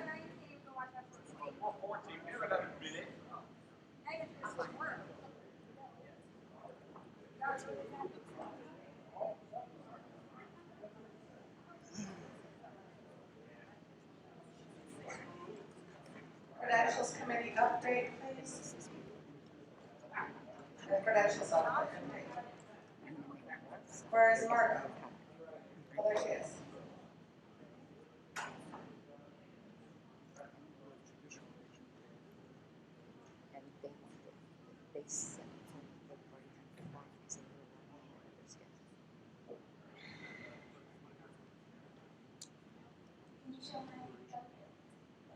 Downstairs, is in the basement.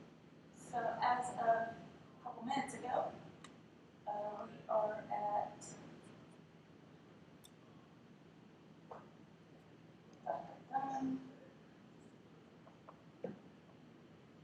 should be 84. 84 credential delegates at the moment. What constitutes a quorum? 43 is a quorum. Do we have 43 people in here? Please raise your bracelets. Maybe me and math are friends. 5, 6, 7, 8, 10, 11, 12.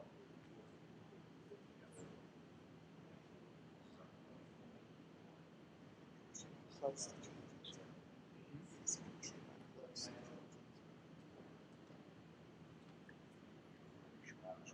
I didn't think about it. We have a quorum. We have 45 people in there. 44. We have a quorum. 23 is a simple majority. How much is 2/3? 30, or 29? 29 is 2/3.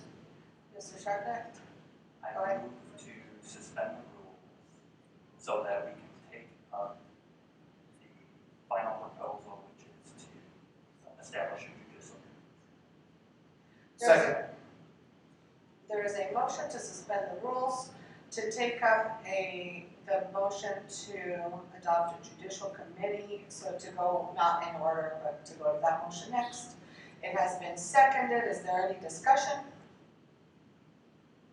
No discussion. We proceed to a vote. All in favor of suspending the rules to go to the judicial committee vote, please raise your bracelets. Any opposed? The ayes have it. Who is presenting that? Yeah, well, I thought you were presenting it. He was going to assist. Where is he? I don't know, but go ahead.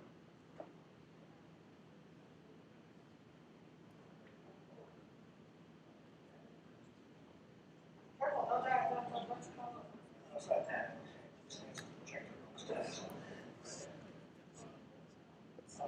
Mr. Madden, to the podium, please, if you're here. Where's that? He needs to be on this. Okay, this is proposal N. This would be a brand new addition to our bylaws. This would establish a party judicial committee. This is modeled on a combination of the National Judicial Committee and California's with some modifications. So I will read through this. This is going to take a little bit, so please bear with me. This is going to be a new Article 7. Man, pages stuck together for half a second. There we go. In the merge, because it doesn't exist. It reads as follows. Hey, Sean, come here.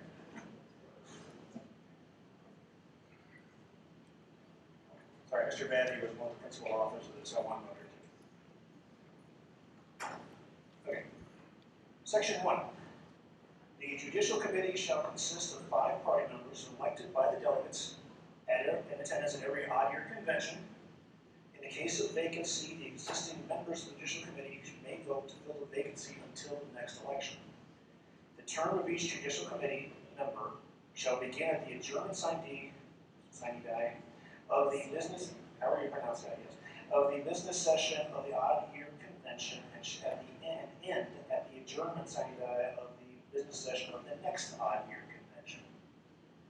Section 2. Members of the State Board shall be ineligible to serve on the Judicial Committee.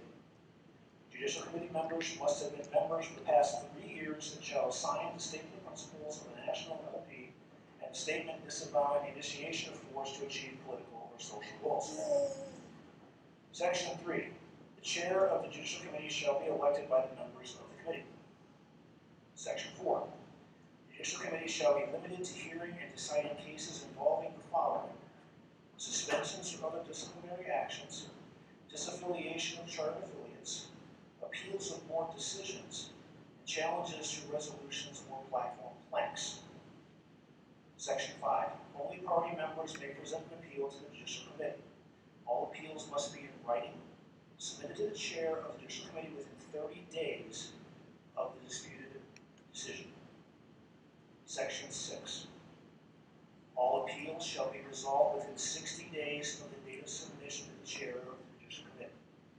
The chair of the Judicial Committee must present all requests for appellate review to the committee within 5 days of receipt. The committee shall then have 5 days to decide whether or not to hear the appeal, with the agreement of 2 or more members of the committee being sufficient to hold a hearing. The committee chair shall then schedule the hearing to be held within 30 days or with at least 10 days notice to the membership and all involved parties. Hearings may be virtual or in person. The committee may require written briefs or arguments from the appellants and the court respondents and may decide to hold additional hearings. Any member may attend any hearing and submit written briefs or arguments to the committee, which may be considered at the committee's discretion. Section 7. All rulings of the Judicial Committee must be in accordance with this Constitution and the bylaws. Section 8. A verdict must be reached within 5 days of the adjournment of the report of the case in its verdict must be uploaded to the party website within 2 business days. That is the gist of our full motion. I will defer to Mr. Rabby to talk about it because he originated this. All right, so my thought in this is that it would be a great way to have a check on the board's power. I originally wrote it, I wanted to put in as many safeguards as possible. Of course, I had help from people with more experience than me. And I mean, so that's basically it. If anyone has any questions. I'd like to propose an amendment. Yes. Go ahead, Ms. Reynolds. I would like to propose an amendment to section 2. If you go up where it says that a member of the state board may serve on a committee, I would like to add no member of the state board, national board as well.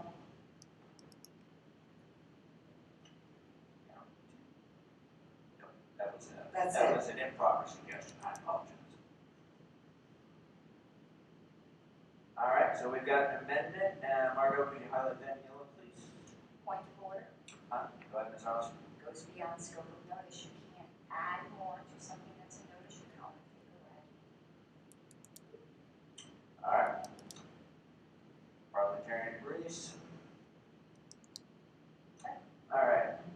So we've got a motion to start a judicial committee. We'll go ahead and start with pros. Microphone 1. First of all, I want to say I'm extremely proud I am of Sean for authoring this with such a new member. He was told to just go out and research it and bring us a proposal, and he did such an excellent job. So I just wanted to say how much I appreciate that. And I do think it's very important for members to feel like they can be heard and that they have a place to appeal to. And I think it adds some resolution. I'm very grateful as a national committee member that there is a judicial committee, because the LNC could abuse its members, and I do believe members need to have some recourse. And I don't know actually why some people would not be in favor of it, but I do think, particularly when it comes to member discipline and disaffiliation of chartered affiliates, I know we've had a dispute on that in the past, where some people have felt that the board went a little crazy. Wasn't there, I don't know, but at least there could be more mature members of the party that will hear the case and put the matter to rest. Allegedly, it's libertarians, but at least as much as rest as libertarians can be. I do think appellate review is very, very important in any society. All right, opposition, microphone 2. I have 2 questions for a potential amendment. I have 2 questions for an author of this. In section 2, is it members of the current state board, or if they were ever on the state board? Current. That's not clear to me. Current. This is the state board, which is current. Okay. You're not a member if you're not on the state board right now. Okay, then I will not make my amendment if that's pretty clear. That's what it sounds like. My second question is for near the end. My question is, how can additional hearings happen if a verdict happens within 5 days of the original hearing adjournment? I can restate if needed. The way that it's set up is that the hearing itself, they got marketing school, somebody school members that touch. I was actually going to propose an amendment related to what you just said.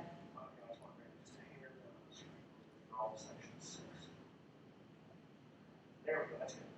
Okay, the way it's set up is that once they schedule a hearing, okay, they can have a hearing, they can carry it over. They can have a hearing and they can require more time to do this as long as they are within the time frames. The adjournment of the hearing itself, they can carry the hearing over through a recess or through adjournment to another time. That is perfectly valid and parliamentary procedure. So they require more time to sort it out as long as they're within the time frames that are defined within the section they're on. point of information. Margo? So Mike, you're saying that just because you adjourn one hearing, your hearing isn't actually adjourned? Correct. Until the final adjournment. Okay. Are you sure? Are you Yes. still wanting to speak in favor, Margo, or just point in? All right, so we heard from a pro last time, I want to say, because the last people tried to. Let's go microphone two, because I don't know where we're at. I just have a couple of questions. First, National has one of these, right? And did it resolve Arizona's problem or Oregon's problem? Just- Oh, I'm sorry. I think this was before her time, but Oregon might not have. I'm sorry. Did the Judicial Committee at National solve the Oregon problem or the Arizona problem? Yes, actually, in Arizona. Microphone, could you speak at the microphone, please? Anyone's fine. Thank you. The Oregon situation is up for debate because it depends upon which judicial committee you're talking about. There were several judicial committees. The original judicial committee in which Nick Sarwark was on did indeed solve that problem. A later one decided that they were going to reopen the case with no justification, I believe was against national bylaws. As far as Arizona, I believe also as well, though it didn't actually get to that point, they let it, there wasn't like a final verdict on it, but what the advice was to send out ballots to all of the national party members in Arizona, asking them what they wanted, and that was actually resolved pretty well. I served on the national board at that time, and the Judicial Committee washed their hands of it. That's why. Yeah, they didn't reach it, well. They washed their hands, no. Okay. And in Oregon, it's not a The other question I have for you is, do we have a complaints department that handles complaints like this? Victoria? It's not an actual judicial committee, we do have a complaint, Okay. they have no power. Those are my two questions. Mr. Montoni? Madam Chair, just wanted to say that someone threw a pile of candy at me, and since I've eaten it all now, I count as 2 delegates. But in all seriousness, when will the Judicial Committee elections be scheduled on the convention agenda? Is that set in the Constitution somewhere, or I'm sorry, the bylaw somewhere? Mr. Seaman, please go ahead. That's a good point. Correct. If the Judicial Committee elections are not established in the bylaws as to when they would occur, in terms of relative to other elections. However, because they would happen, if this were to pass, because we're an odd number of year convention, you would have to schedule elections for the Judicial Committee for this convention. That leads to a follow-up question. If you're all familiar with national conventions, Judicial Committee elections usually come at the very end. Yes.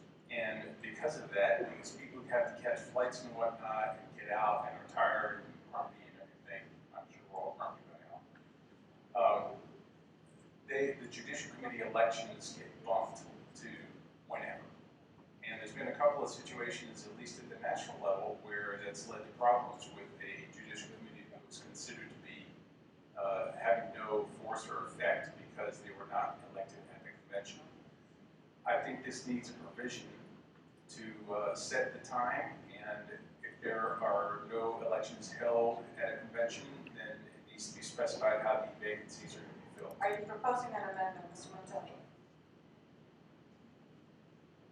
Yeah, but I don't have language for that. I'm saying that should be something that we consider, and if anybody else has some ideas on how to resolve that, by all means, let's hear it.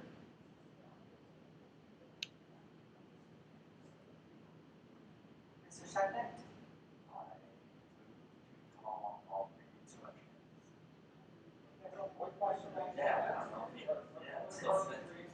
I'm trying to cover all. Thank you, Mr. Shepard. Mr. Lutz, you had a point of inquiry, go ahead. Yes, point of parliamentary inquiry. Would it be line with Robert's rules. Even though what we're voting on does set the elections to be for odd years, to set the initial election of the Judicial Committee for next year's convention. Then we have the re-election 1 year later, and then we begin our odd year rotation. That'd be out of order.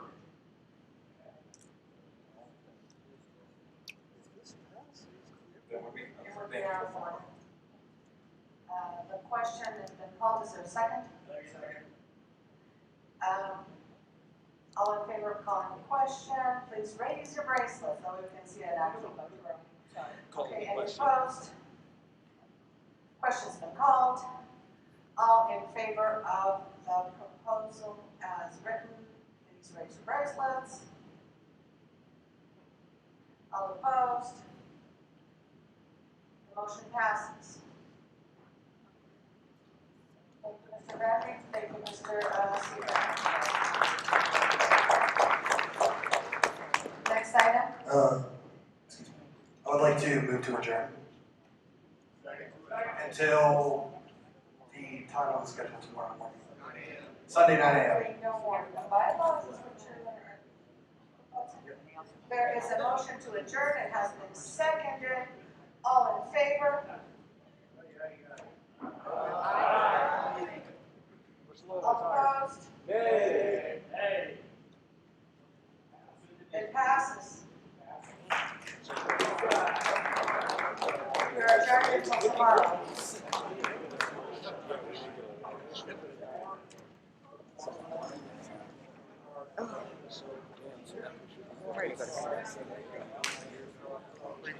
Go to sleep. Okay, guys, we are adjourned. We really had scheduled for another hour and a half, but the new people weren't having it. The old people were barely having it. And I don't mean old as in like age. The seasoned people were barely having it. So, yeah, getting ready to go to the Mises party. Not so sure how long I'm going to last there. I am freaking tired. And so is Wayne. Start talking about libertarian stuff and we'll be all wound up again. Maybe. I'm exhausted, though. I truly am. So I'm going to be shutting this off. Maybe I will turn it back on again for the Mises party if it's happened. We shall see. But for right now, au revoir.